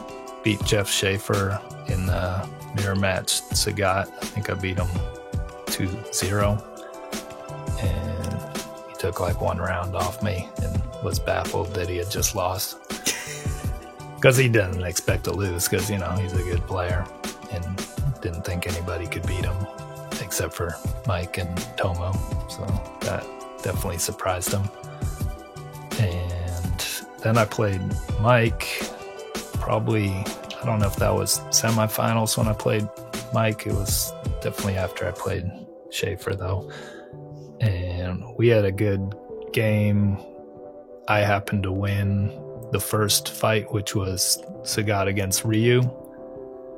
So he countered that with Dalsum, obvious counter pick. But I don't think Dalsum was a character that he was like super skilled with. He just knew he was going to beat my Sagat almost for sure if he did that. So that was true. He did beat me, and then I countered that with Guile, which is maybe a little strange, but it was a fight that I liked, and I beat him with that fight. That's who I used against. We had a whole lot of Dhalsims in Sunnyvale, and I like to use Guile to beat him. And then it was game 3. No, it was, well, I beat him. It just 2-1 in that. They made it, when I played Mike the second time after Tomo beat me at the top of the winners bracket, then he had to beat me 2 out of 3 since I had beat him before. They had some weird rule like that. And so he ended up beating me 3-2 the second time I played him. I can't remember all the matchups. Used Bison somewhere. Yeah, you played a bunch of characters. Yeah, Mike and I would have liked playing with Mike a lot, I think. Like, I thought we were pretty similar players. We could both use a fair amount of players to a pretty good level. And, beat a lot of people with a bunch of different characters. So, yeah, I would have had fun playing with Mike all day back in the days, I think. Just swapping around with different matchups. And, yeah, I have a lot of respect for him as a player. I mean, he's a very awesome player. Not just like the old school games, but even the games that he did in like after that, like Street Fighter 3. He said straight up like, oh yeah, I didn't play Street Fighter 3 like Street Fighter 3. I just played it like Street Fighter. So anything that I was good at, I just did it there. And yeah, he had some good, impressive results in that game as well. Do you remember your match versus Tomo for that as well? Yeah, that was strictly Ryu against Sagat, and it was all close games. Some rounds going with nobody dying. He beat me 2-1. Like every game went 3 rounds. There was one round in it that was crazy. I think it was in the second game after he had already won one, and he was trying to run out the time, and he had a pretty good chunk of energy left, and he was just like kind of trying to keep me at bay because the time's running out, like under 10 seconds, and he's just sitting there doing like periodic short kicks because nothing could kill him really except for a fierce uppercut. They went smashed his face while he was trying to do a short kick, and I just like somehow crept just the right distance in between, smashed him to the shoulder, and forced the third game, but he got me in the last one. And, I didn't get to ask this earlier, but were the arcade cabinets side to side, or were they designed as head-to-head setups? It was all, you're standing next to the person or sitting on the stool next to him, side by side. Yeah, that's like completely different from how Japan played Street Fighter. It definitely changes the game, when you have the person there and you can read their movements and stuff, and people would use that, of course, to fake movements as well, but it definitely changes things a bit. It's like not like playing online at all, obviously. I think also there's that psychology too, right? So when you do something like that walk-up uppercut that you did on Tomo, you can see from the corner of your eye if you look at his face. Yeah, you can see their reaction and like, oh man, he just did that. Yeah, and that was just like, help develop that mind game a little bit further to the next level. You could do stuff like that. But in head-to-head, like at times where I've gone to Japan just to play like Street Fighter at the arcade, they'll have 10 head-to-head setups. Yeah. You have no idea who's on the other side. You're just playing, you might do a long set, and then at the end you're like, oh crap, like I was beating on this guy, but he's just so strong. I can't believe I did that. But if I knew it was him, I would have probably lost. Yeah, you might be intimidated by the fact you're playing against that. Yeah. There's this huge like psychological thing with these games, and I think definitely that must have added to the players getting to that level back then was. Yeah, I think so. Like at some point, you have like a reputation that precedes you or whatever, you know, you might have an aura about you when you're playing. Like Thomas definitely had that. That he was just like a machine that was just going to destroy you. Not that he was mean in any way as a person, but it's like, it was just kind of intimidating. Like, just felt like this robot that was coming to rip you apart. like nothing could phase him, you know. Yeah. He'd do whatever, and he's just like, it's like Ivan Drago or something. I must break you. Oh man! Actually, there's one more thing that I had to show here. It was your fight stick. Oh yeah, classic. Yeah. Yeah. Tell us about this guy. Well, this is a CNL Championship stick, I think it's called, Super Nintendo controller. I won a couple of these in different tournaments. At some point I had like 4 of them, I think. This is the last remaining well-functioning one. Where did I win these? In some Street Fighter tournaments. And yeah, I can't remember. I won a lot of tournaments. I was like, I also won a Neo Geo system at a tournament one time. That was kind of crazy. Oh, were you also a Slam Master champion? I don't know if I read that right. Oh, no, I was a runner-up. I wish I was the champion, because the champions won a Super Street Fighter 2 cabinet. That was crap. That was Randy Kim and Jason Nelson, I believe. They won that. Wow. Yeah, I think I got second or something in that Slam Masters tournament. I wasn't even interested in Slam Masters other than like we could win a Super Street Fighter 2, which I thought would be pretty nice.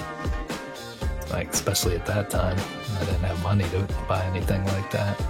Yeah, cabinets were expensive, and maintenance for that kind of stuff was probably also really tough. I mean, you know, it's got people banging on all these fight sticks, just like, it's punching the buttons. The buttons probably went out a lot back then, I mean, I would assume. Yeah, they had good service at Golfland. Like, especially at the tournaments, they always had this guy that would, like, if you had any problem with your controller, like if you saw Thomas miss a sonic boom, then you knew the controllers were faulty or something, because he wouldn't miss one. And then like call Mike over and be like, hey, you gotta fix this one. Thomas just missed a sonic boom. It's broken. This is Mike Mendoza? No, that's another Mike. That was it was probably the best Bison player maybe in Champion Edition. Okay. This was Mike Knowles. He was always at Golfland running. He was the guy that was running the tournament. Legendary mediocre Blanca player, and just chill guy who would always fix anything that was broken. He'd just run the tournaments and make sure the equipment was running properly. Yeah, I mean, now we have like, you know, arcade stick modding and arcade stick like replacing parts super easy, and a lot of people in our community have developed, you know, these extra hobbies where, you know, they're either stick collectors or arcade cabinet collectors or restoration. There's so many people now who can do these things, and people have their own, you know, actual setups at home. But yeah, back then, if you were into Street Fighter, before. Yeah, if you were into Street Fighter, you had an arcade cabinet in your home or your garage. Oh, it's like the best feeling in the world. I didn't know anybody that had one up until Jason Nelson and Randy won that Slam Masters tournament and got that. But I think like they didn't usually have it at their home. They ended up like, you know, renting it out or something to be in some 7-Eleven or something to make some money. Oh yeah. I think I heard about maybe one of the Wolf brothers had a Super Turbo cabinet, probably.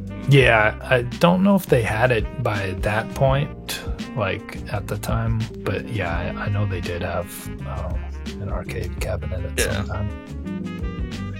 All right, well, I didn't want to, you know, get into a controversial part about this tournament, Bama. You don't seem to have any like negative feelings towards it, so I'm not gonna bring that up. But there's one guy who, talks a lot about the OG, Sunnyvale Golfland scene and Street Fighter 2, and I'm sure he's your friend, Brian Weissman. Oh yeah, that's my boy. He was like my crosstown rival in Palo Alto growing up, and he's a good friend of mine. Yeah, he did a write-up in January, so just, maybe a week or two after BAMA, or about a month after. And just one thing I wanted to highlight that he said is, I'll just quote, he said, "The players at Golfland were responsible for the prototyping of Champion Edition, as well as the development of the unfortunate and short-lived Hyper Fighting." So even though you guys are friends, he loves Hyper Fighting more. No, he doesn't. He didn't like it. That's why. He's sarcastic. Yeah, no, that's my buddy. He's in the same boat as me. He just didn't like Hyper Fighting. And then he said, Capcom's masterpiece, Super Street Fighter 2 was designed on the explicit advice of many Sunnyvale players.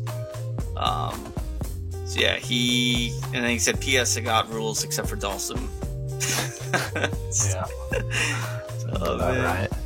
But yeah, he wrote quite a bit about, the tournament and, that had happened, BAMA. And then he also posted about, the first tier list. So, you guys worked together. This is from January, so the game had not even been released very long yet. He posted under Matthew Wallace's account, but according to this, the rankings were Dalsum, Ryu, Sagat being top 3. Yeah. How did you guys make your tier list back then? What was considered? Well, I mean, it's the same thing that people would do all the time, but definitely we hadn't explored all the characters properly. That's just a fact that a lot of the characters hadn't really been properly mastered by anybody to know where they should go in a tier list. So it's all subjective based on what your best person can accomplish with the character, right? To figure out how they're going to do against somebody. But if nobody knows how to play E Honda, well, then you might not be able to rate them properly in the matchups, and then the more obscure the characters get. Right, like T-Hawk, Blanca. Yeah.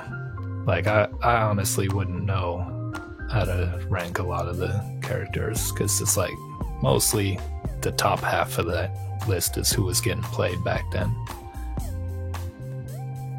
And then shortly after, so this is maybe 8 days after, this is January, again, 1994.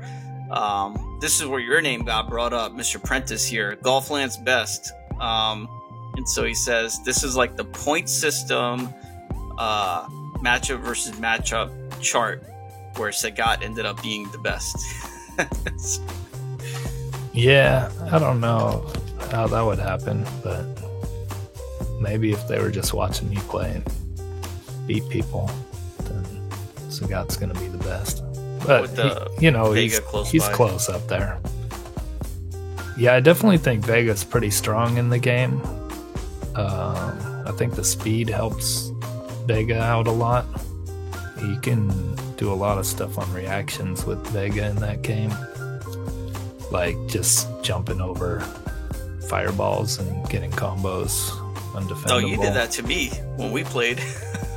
Yeah, but I suck at it now. Like, I don't trust my reactions, but I know in the arcades when I would play Vega, like, you could just, at the starting distance against like a Ryu player, you could see a fireball and jump over it and get a combo on reactions. Yeah, it's a completely different game because, well, it's not only the reaction part, but the anticipation. I think New Challengers allows you to anticipate. Some of the stuff, it's like if you're looking for it, you can get it. Yeah, you wait on a specific thing, and then if you see it, you can make that play. Have you ever watched Jeff Schaefer put up videos maybe about a decade or more ago about the origins of Street Fighter, and he mentioned that Tomo was able to, Dragon Punch, like crouching light kicks or, if Dalsum did stand fierce, you can uppercut that. Is that like what all the top players were able to do, or just like just tumble? Yeah, I mean, there's like a really fine line there. Like Dalsum, I would do, like, for example, when he's doing punches, you can't just strictly react and like say hit a ducking strong on reactions. At least I couldn't, but you could be prepared for it, and maybe you see that a move's being done and coming at you, and then get the uppercut off in time if you're like leaning into it. Like I would do this thing called the blender, where I'd be doing like crouching uppercuts kind of motion on repeat or something, and then when I see the move come out, then I would just on reactions get it at that point, if I like already had the uppercut queued up, Yeah, because then all you gotta do is get the button press, or if you're negative edging or whatever. Yeah, that's the presence of mind, basically. It's, being aware of the situation and what's possible and what you're able to do. Yeah, that's an important point as well, because when it comes to reaction, you're not just raw reacting. Like, you're not with punishing Gal's crouching medium kick with sweep raw hits. Like that, you could do that. I mean, I can't. I'm human. Maybe you can.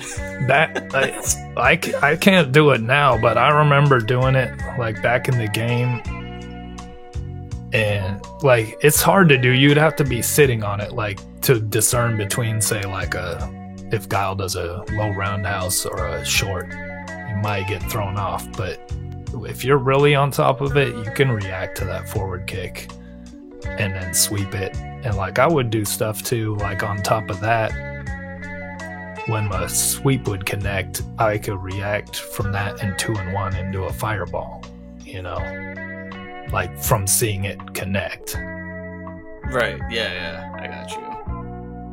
Man, that's the beauty of those old games, So it's I'm sure you haven't given Street Fighter V a shot or anything, but I played it like one time with really? my homie at his house. I didn't know what the heck was going on. Did you like it, or did anything that reminds me of one time we went to, it's me and my buddy Mateo that I used to play a lot with. We went to play Street Fighter 4 at some arcade when it came out, and we didn't know what the heck we were doing. Like, we didn't even know how to throw. And we wanted to be cheap and throw, and then the guy we were playing against was throwing, and we're like, wait, how do you throw? And he's just like, oh, it's just like Street Fighter 3. And I'm like, what? How did you throw in Street Fighter 3? Oh, that's hilarious. Yeah, actually, because Street Fighter 3 also had 3 different versions, and then the second one, which is Second Impact, throws were still the same as regular Street Fighter 2. It wasn't until Third Strike, the final game, where they made it 2 buttons. Yeah. Oh, that's hilarious. And then actually later on, after your tier list, GamePro made this in February. So they made an overall rankings, and they put Guile, Sagat, Vega, so pretty close to your standings. Yeah, except for top 3. Though. Yeah, Dalsum is what, number 6? Yeah. I don't know about all of that. Dalsum's pretty fire. Yeah, based on this chart, he would lose to Boxer 3-7. And see, Guile Dalsum's 5-5. Yeah, I mean, this is pretty early on, but did you learn a lot about the Street Fighter games through the magazines, or did you collect them as well? Nah, I would mostly read them for free when they're on shelves. Like, I didn't get any magazines regularly. Yeah, I mean, those things are, well, a lot of them are like uploaded online now, but there's some information in those that are useful, but I don't know, feel like they're behind like what we had generally in the community at Sunnyvale Golfland. Like, I wasn't going to learn about Street Fighter from what GamePro was putting out. Yeah, I mean, if I would, it's because it was coming from the people in LA or Sunnyvale, because that's Watson's where they been got the information from.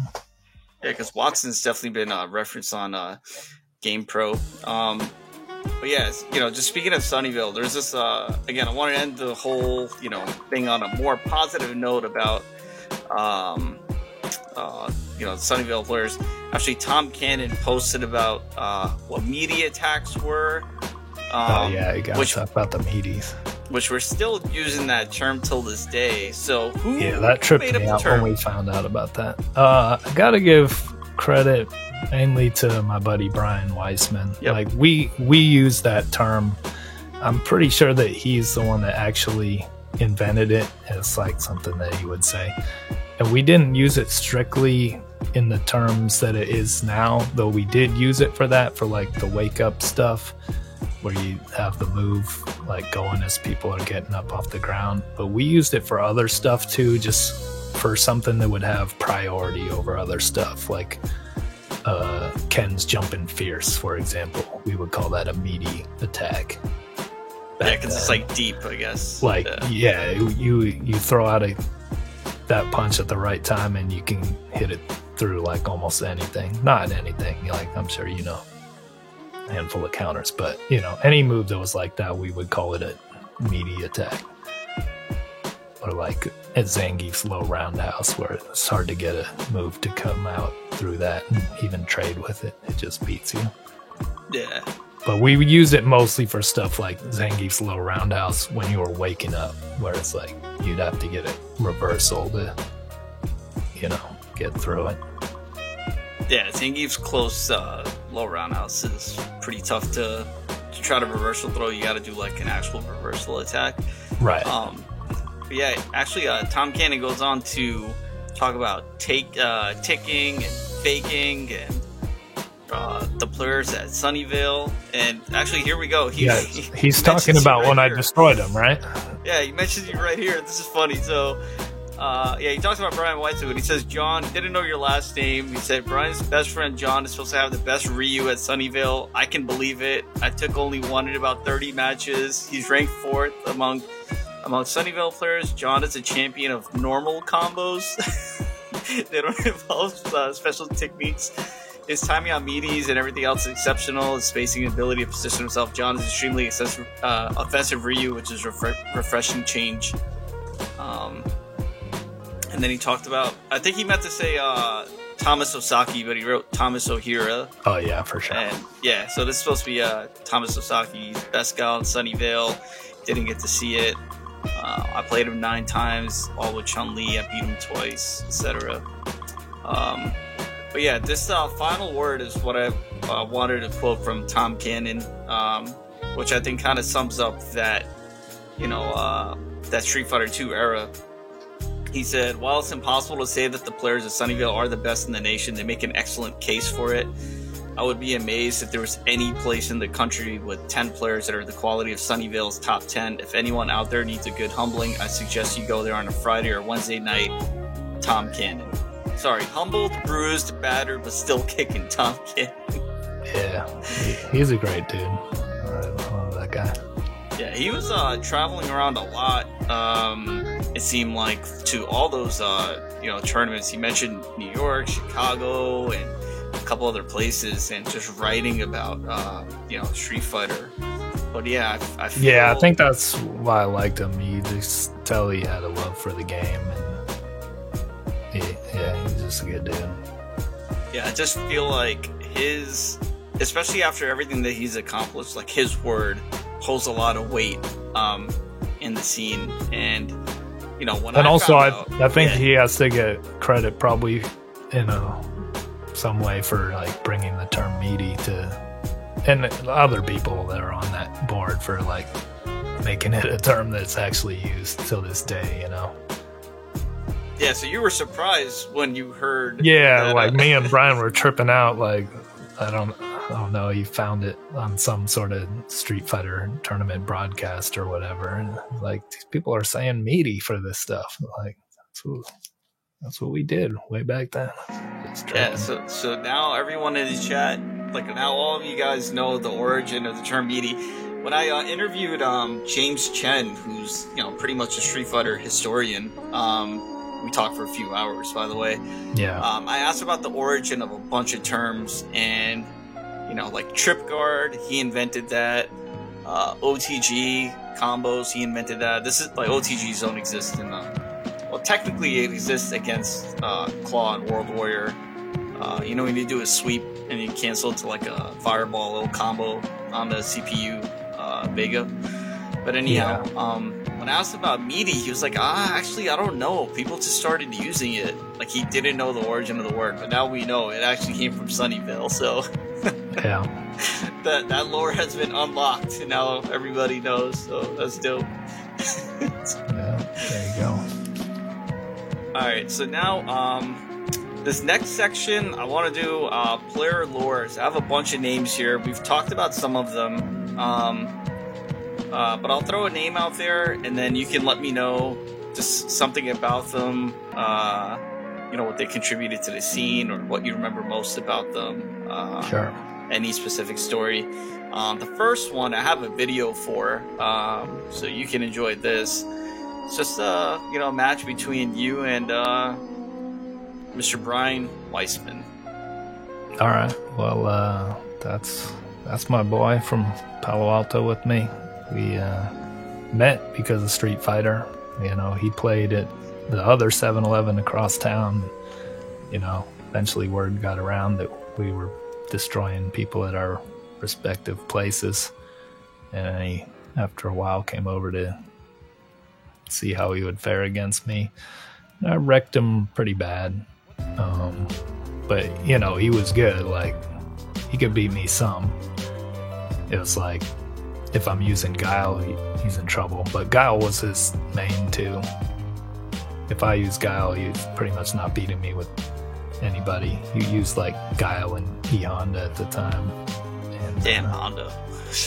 Yeah, you just do a bunch of cheap stuff with Honda, and it will beat everybody pretty easy until someone knows how to play Guile.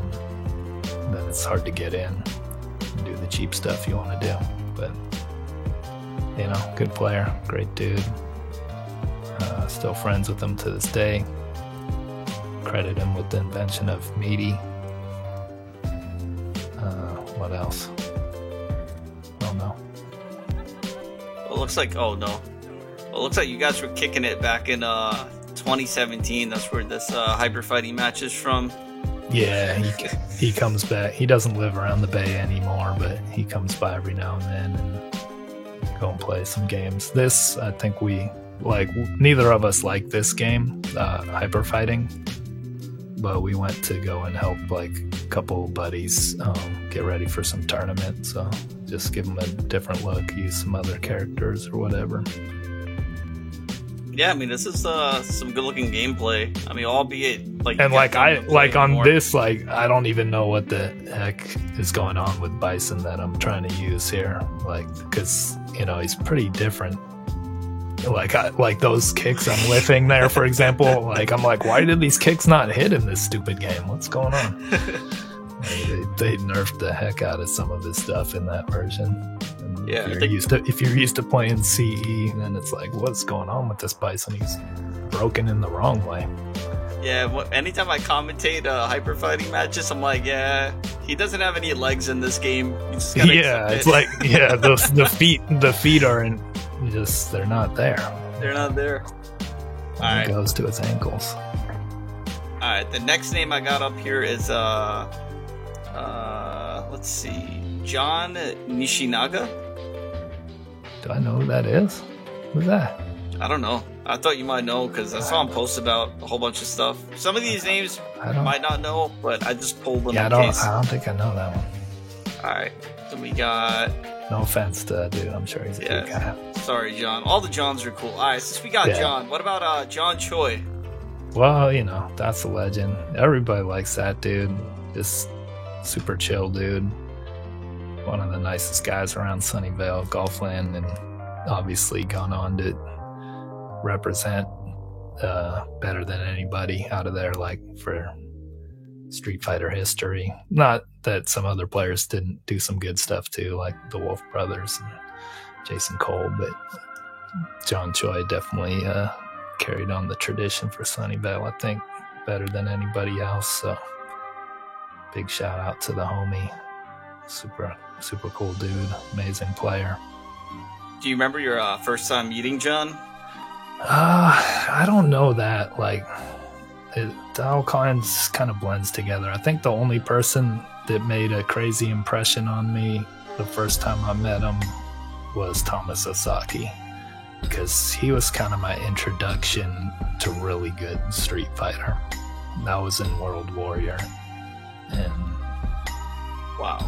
But I was talking about John Choi. We'll talk about Thomas in a second, probably, right? Yeah. So, well, John Choi, you, is it true that he picked up Sagat because of you? Well, you would have to ask him that, but I think it had something to do with it, and also the fact that they made his uppercut more accessible to people. I think part of the reason he wasn't being played is because people had trouble making good use of his uppercut since it didn't have so much invincibility. You know, I was the only one I knew at Sunnyvale that could just nail the crouching uppercut. You know, when people would jump, and I could just do an uppercut without it ever leaving the crouch. Right. Which is pretty key to using Sagat in a lot of situations. So I think when his uppercut got a little more invincibility in Super, after seeing me destroy people with him a lot, maybe John Choi is like, oh yeah, I can make this work. You know, he already has the basic tools. He had a little different style of playing him than me, but you know, by the end of Super, he was like right up there with me. Yeah, I mean, he, you know, obviously even today is such an amazing player. I mean, I'm sure you saw a little bit on the stream. He's a machine. Yeah, I've seen him play, and he looks better than ever. You know, which makes sense. If he had the training in the past, then he's still sticking with it. So that doesn't surprise me that he's still killing it. And I'm not sure if you know about the Street Fighter Alpha 2 match between him and Alex Valle that they had at Sunnyvale. I feel like I've heard about it, but I don't know anything about that game. Like, I never played it. I mean, I would highly recommend a watch to anyone who wants to just watch high level Street Fighter, even if you're not a competitive person, even if you don't know what's going on. You can watch and just be amazed at all the back and forth and all the quick decisions that they're doing. Obviously, Alpha introduces a lot of new mechanics, but that gameplay is still to this day like the top notch of Street Fighter Alpha 2. And yeah, that also happened at Golfland. You know, more history there made by John Choi and Alex Valle. Yeah, you should definitely check it out if you have an Insomniac. It's awesome. All right. I gotta look it up. But yeah, since we already talked a little bit about Osaki, yeah, tell us about the Thomas Osaki lore. Yeah, I mean, that guy is a legend as it gets in NorCal. He was just virtually unbeatable to anybody up until New Challengers. Like, the first time it really felt like there was a chink in his armor, mostly because of me with Sagat just having the edge in the matchup, I think. But, you know, and maybe slightly catching up to him. But this guy, he was just on another level. When I first met him, it wasn't at Golfland. He's who I found out about Golfland from, because I went to some other arcade. It's called Keystone in the area. There's like 4 of them, maybe, local little mini chain. And I went to one in Mountain View.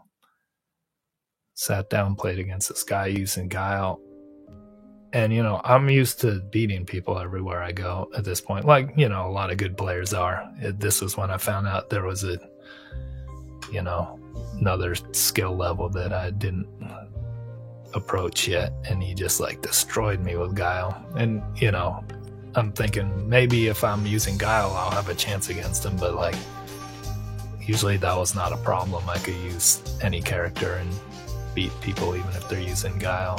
And this guy's just like destroying me, getting perfects, and I'm like, what is this dude doing? Just machine just killing me. And I was like asking him like how he's so good, and I think he recognized that I was pretty good, and he was like, yeah, you should go to Sunnyvale and play. That's where the good people are playing at. Damn, so he's the one that got you hooked. Yeah, basically he was my window into the serious Street Fighter community. That's at Golfland. Yeah, I mean, even in the ST, the OG ST community. He's a good dude.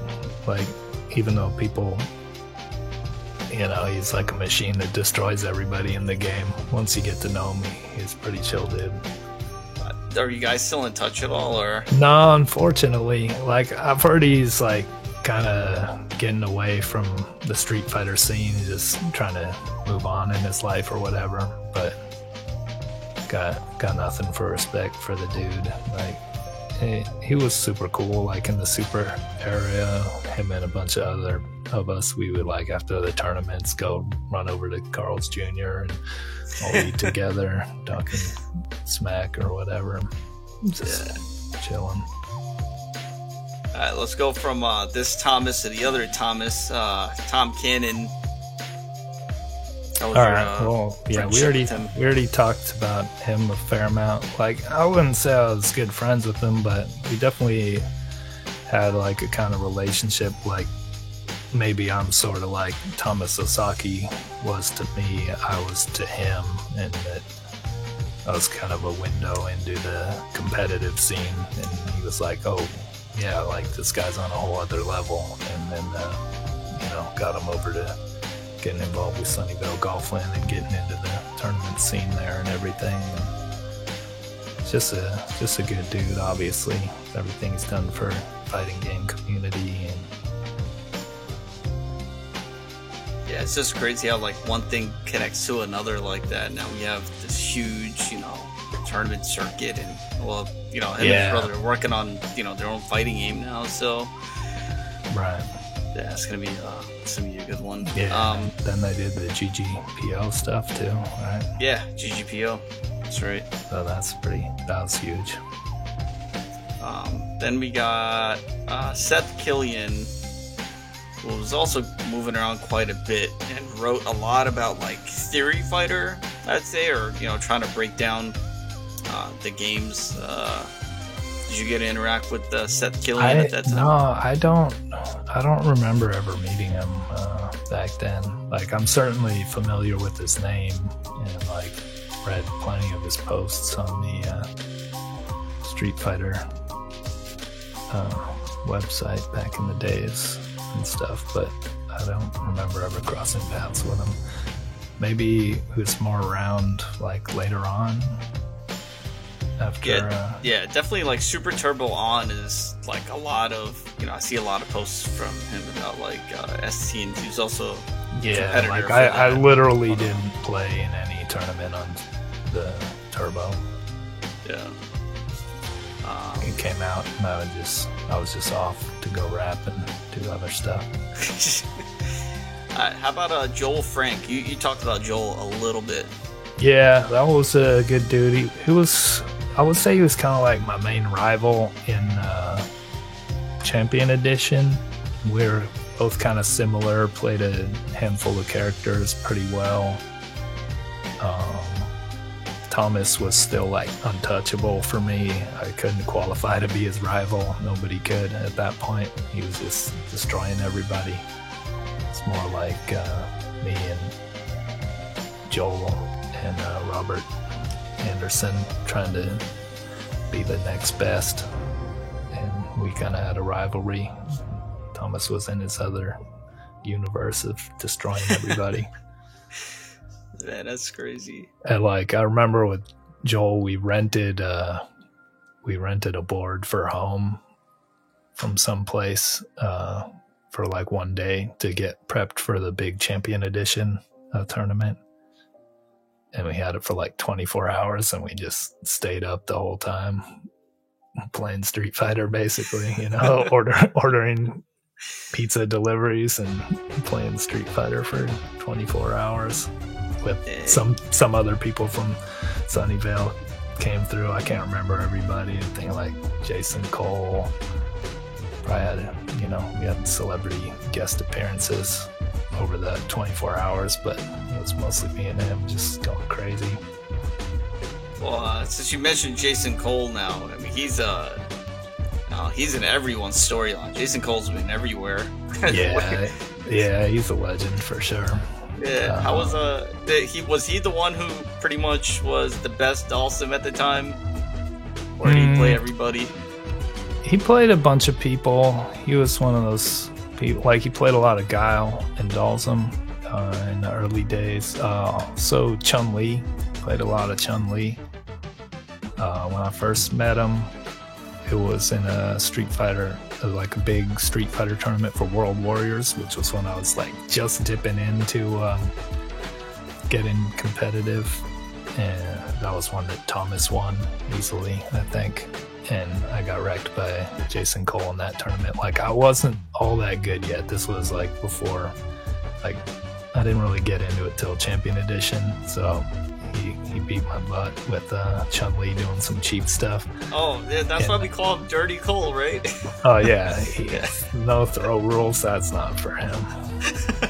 He probably helped swing it in the direction of get your cheap on whenever you can. And he was always one of the elite Dhalsims. There's a handful. Later on, Alex Wolf was definitely the best Dhalsim, I'd say, in the New Challengers era. But like Jason Cole's always up there. Being a beast. I love Jason. And he's he's best just energy. He's just a super cool dude. Yeah. Alright, since we got Jason, I don't know why, but there's like, clones for everybody. Everybody's got the names. Yeah, now we got Jason Nelson, so... This dude, I don't even know what to say about this guy, except I got this one story about him that I love.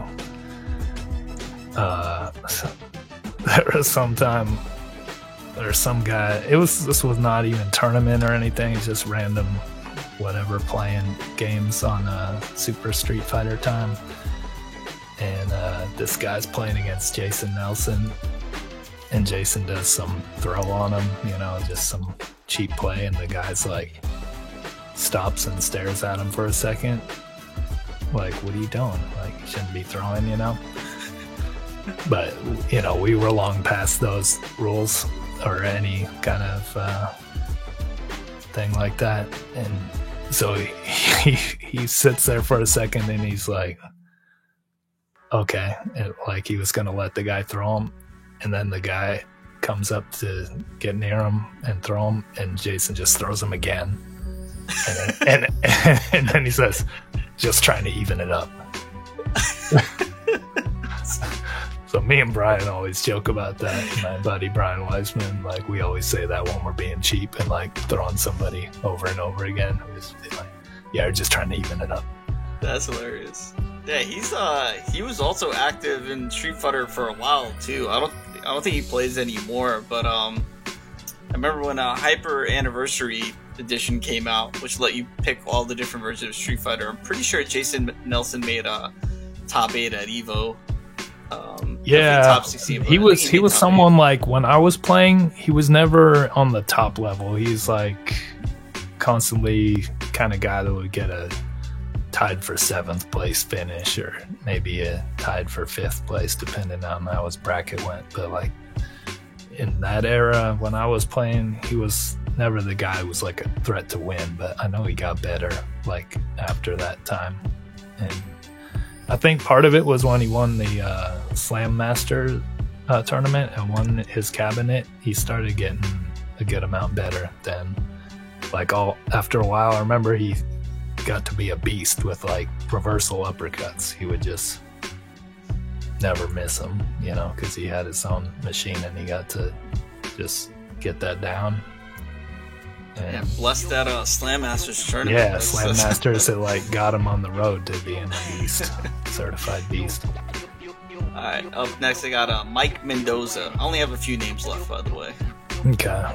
Mike Mendoza, I don't remember him after Champion Edition being around, but he definitely won a few tournaments, at least, with Bison back then. He was like, one kind of weird thing also about the Champion Edition era is not too many people played Bison. It was like, it's almost frowned upon amongst the good players. People knew how to play him somewhat, but like Mike was probably, and this other guy Kui, Mike Mendoza is like the only person who was like dedicated Bison and pretty good with him.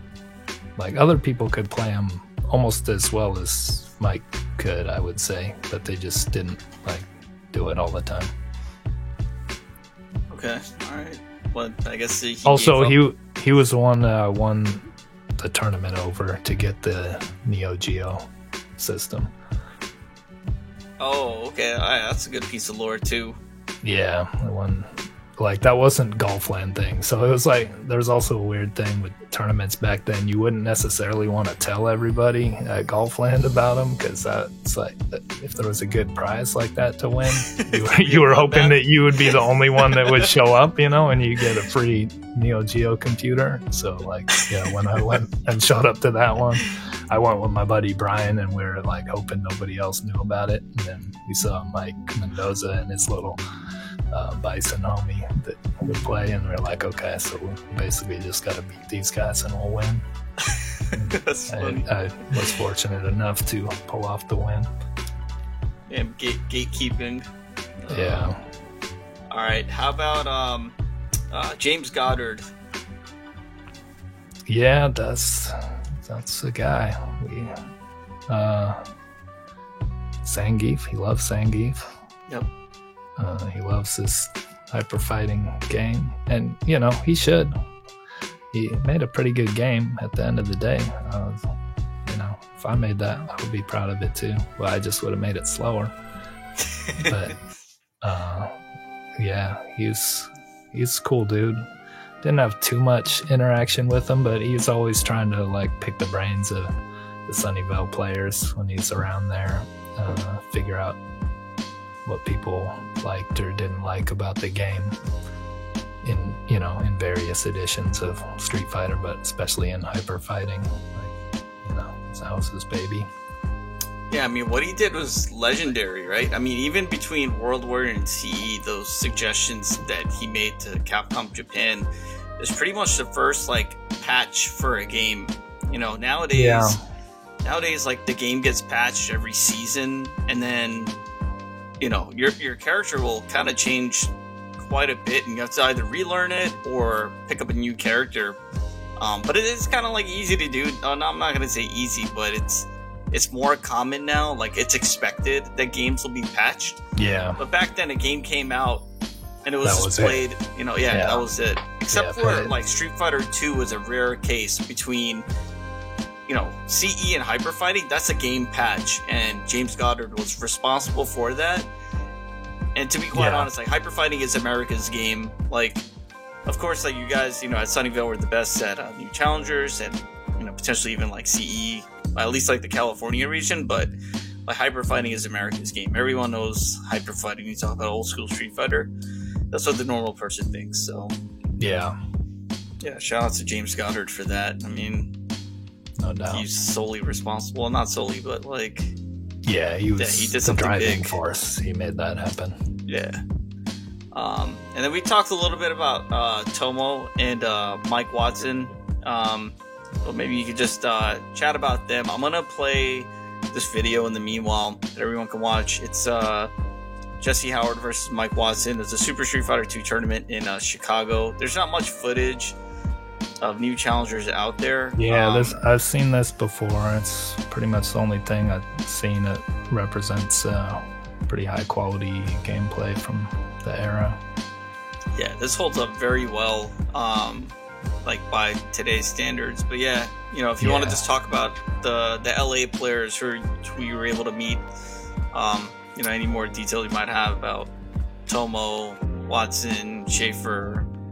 Well, I probably don't have too much that I didn't already say. You know, I only encountered him. Well, there's one little thing with Mike Watson and Tomo showing up at Sunnyvale Golfland before the Bama tournament in 1993. Like, they came maybe the night before the tournament and played games there, and they were wrecking it.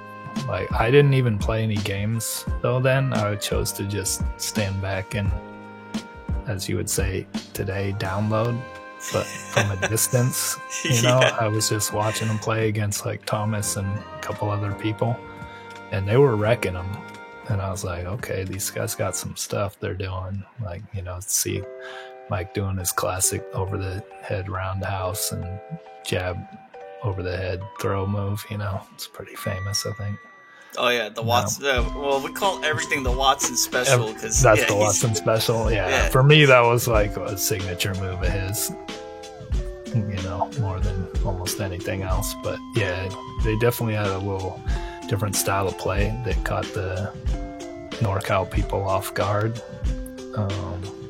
So yeah, I stood back and watched them so I would have a better chance in the game. Like Thomas he kind of got like just beat down by not knowing some of their tech, and he wasn't used to people being able to sweep his forward kicks. Nobody was doing that all the time at Golfland, like punishing. Like they would just, you stick out a forward kick, it's getting swept, with Guile against Ryu.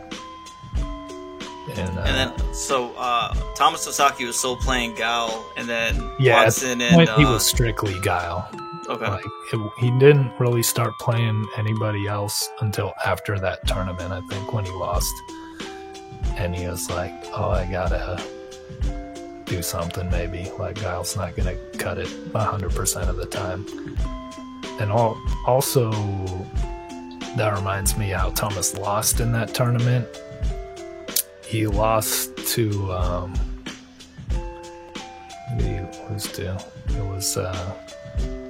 he lost to some Chun-Li. That was weird. But he also lost to Mike, and he lost to Jeff Schaefer. Sorry, that's what he lost to. And because he lost to Sagat, and then he went and tried to counterpick with Dalzum. I advised him not to do it, just knowing his skill set and knowing that he could beat a high level Sagat player, but he lost the first fight pretty bad.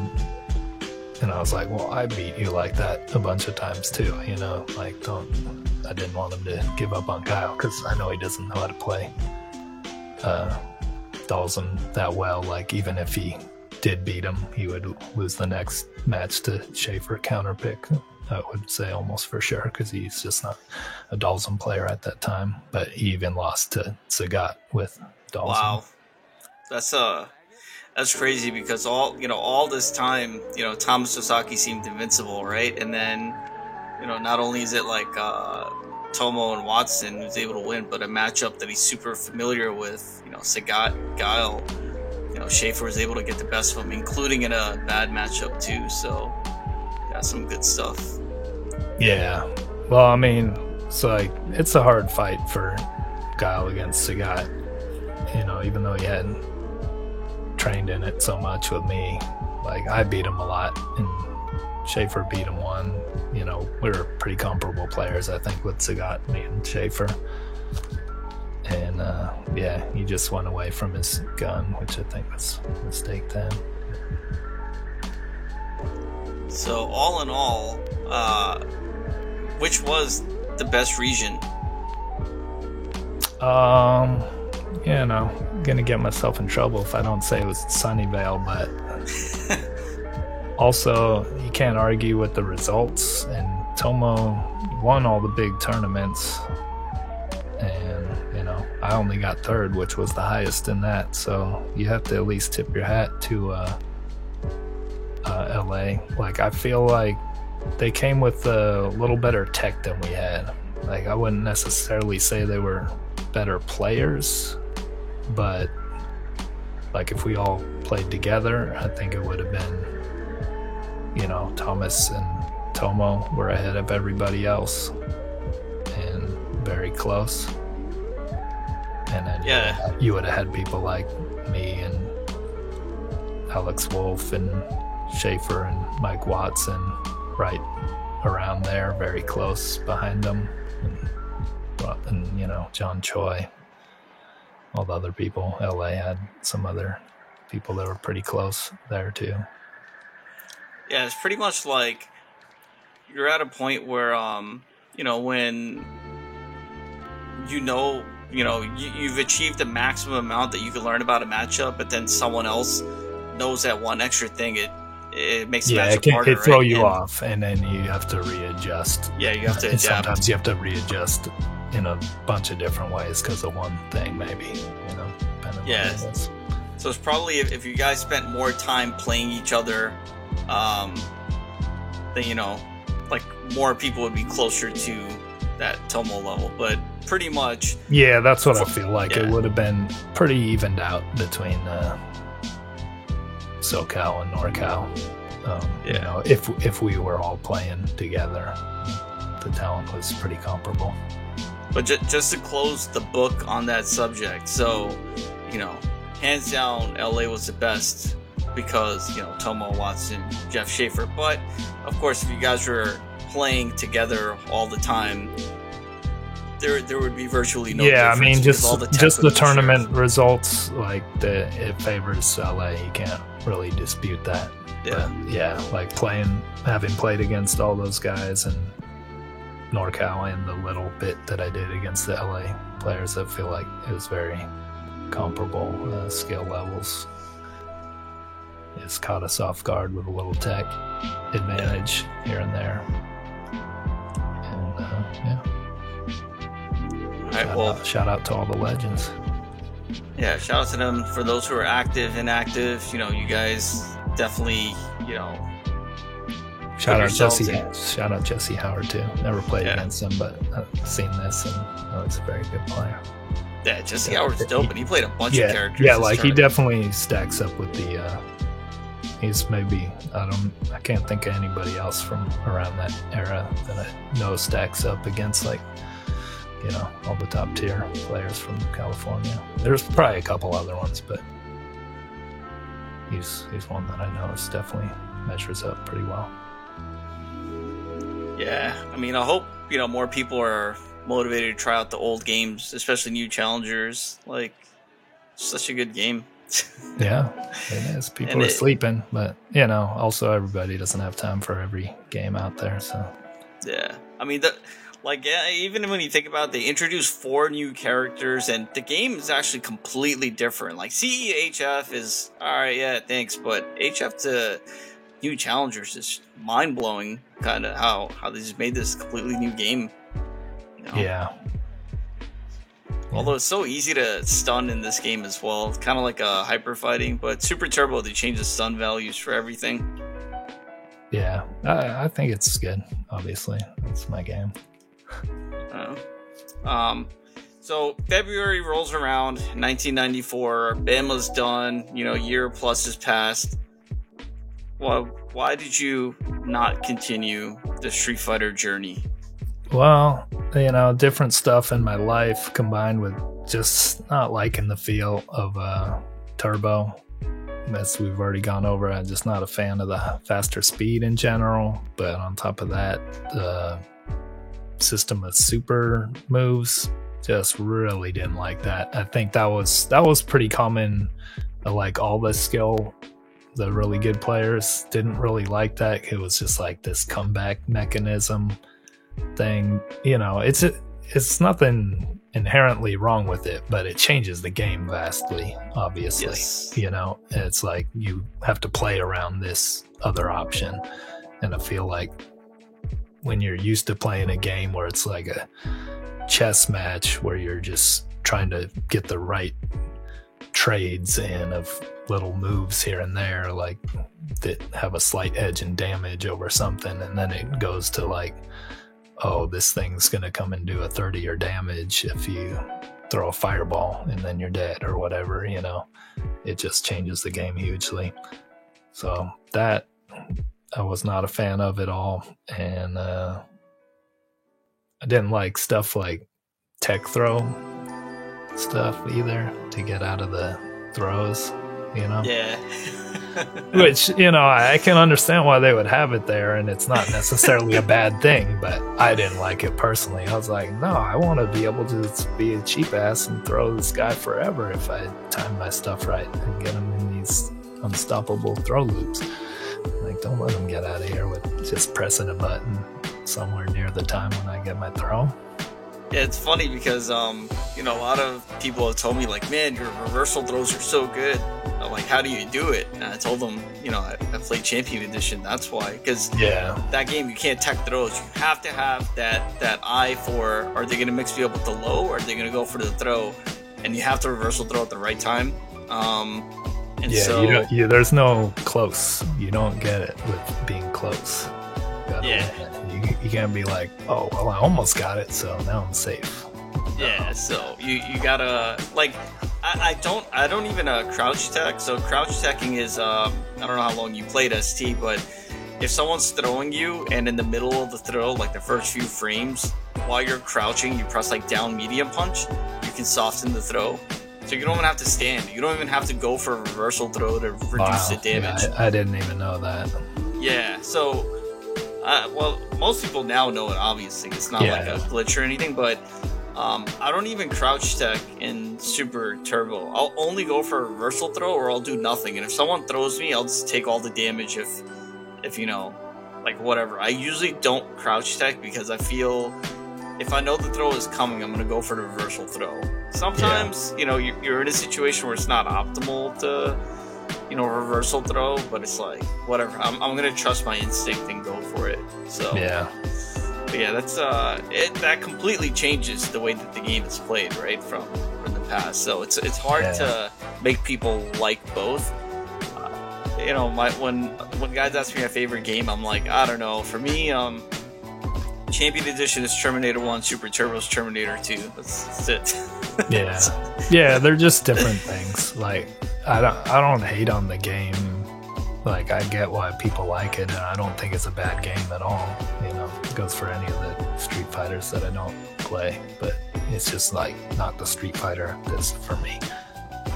So that was basically why I walked away from the game, and just having other stuff in my life at the time, especially the rapping stuff that I got heavily into. Yeah, do you have like a bunch of albums and stuff? And I don't have a bunch of albums. I put out one album sometime. I definitely saw that one. And I saw your did this series on your YouTube channel. One of them was kind of like, it reminded me of what's that song by Billy Joel? Dang it, We Didn't Start the Fire, where it's just a bunch of like references and stuff. I forget, but you did this YouTube video. I'll have to find it and put it in the chat. Is it the YouTube Addiction one? Yeah, that one. Oh, okay. Yeah, that's a good one for sure. Yeah, that was the one. It just kind of gave me that vibe where it's just like you're just connecting this thing to that thing, and it just goes on and on. But yeah, your raps are good. Well, thanks. I hope they're not too bad. I put a lot of time into it, but even if they are bad, I still like it, so it's not a waste of time to me. Yeah, and it's a daily grind for you. Yeah, for sure these days. And so, well, just going to wrap it up. If you had any shout-outs you wanted to give? No, I think we're good. I'd shout out all those old school Street Fighter legends, all that stuff. All the people I grew up playing with. Had good times over at Sunnyvale. Shout out to all my folks over there. We already talked about them all pretty much, I think. Yeah, if I had unlimited means and I can get anyone on the show, who would you want to hear from? Thomas. Okay, yeah, he's been requested a few times for sure. I mean, we're still pretty early in this whole. You're gonna have John Choi on sometime, right? Yeah, I hope so. Like, that's why I wouldn't say that. Like, John Choi might even be better than Thomas just because his, you know, Street Fighter career length and stuff. But for me personally, like, Thomas would be awesome to have. Yeah, I especially want to know like how he thought about the games back then, or you know. Yeah, since especially I don't really talk to him these days, I'd love to hear his perspective on a lot of stuff from the old times and like why he got out of the game on top of that. And it's everything. Yeah, and I'll definitely reach out and I'll see if I can get him, and you know, I'll nag John Choi again. We've definitely talked about the idea, but we all have busy schedules, yourself included. So yeah, I do we appreciate that. took a while getting this all together. Glad to finally get in here. I do appreciate that. And then, of course, like, you know, your Twitch channel is Insomniac_rap. You don't have any other, like, social stuff, do you? Where we can find you? No, pretty low key. I'm easy to find on Twitch. I have a, I have a YouTube channel, Insomniac Rap. But that's about it. I'll drop all those links. So I'm kind of putting you on the spot. You don't have to do this, of course, but I was going to ask you to, if you could just freestyle a little bit about the Street Fighter scene or whatever you just want to talk about. If it's freestyle, I don't have a beat for you. You can set yourself up, but probably got some beats here. Yeah, that's what I do. How long do you want it to be? So it's up to you. Just anything that comes to your mind, however long. I'll just chill and listen until you're good, and then I'll done. Sign off. Yeah, okay. You got unlimited. Whatever. let me check if this beat works. I might as well just do it now. So, alright, guys. So I just want to, once again, thank Insomniac for coming through and doing this podcast with us, telling us the whole origin of the Street Fighter 2 series, leveling up at Sunnyvale Golfland where legends were made, and hopefully we get some games offline at some point, maybe an exhibition between you and John Choi for the lore. Yeah, old time's sake, I'll be happy to partake. Yeah, and then our next guest is going to be Bob Sagat from the Netherlands. You guys know him. He does all the crazy combo videos and explains the deep technical stuff about Super Turbo, so you can be on the lookout for that. Otherwise, we'll see you on the next episode. Until then, you guys can enjoy this freestyle rap by Insomniac. Just listen, hang out, and we'll catch you on the next one. Peace out.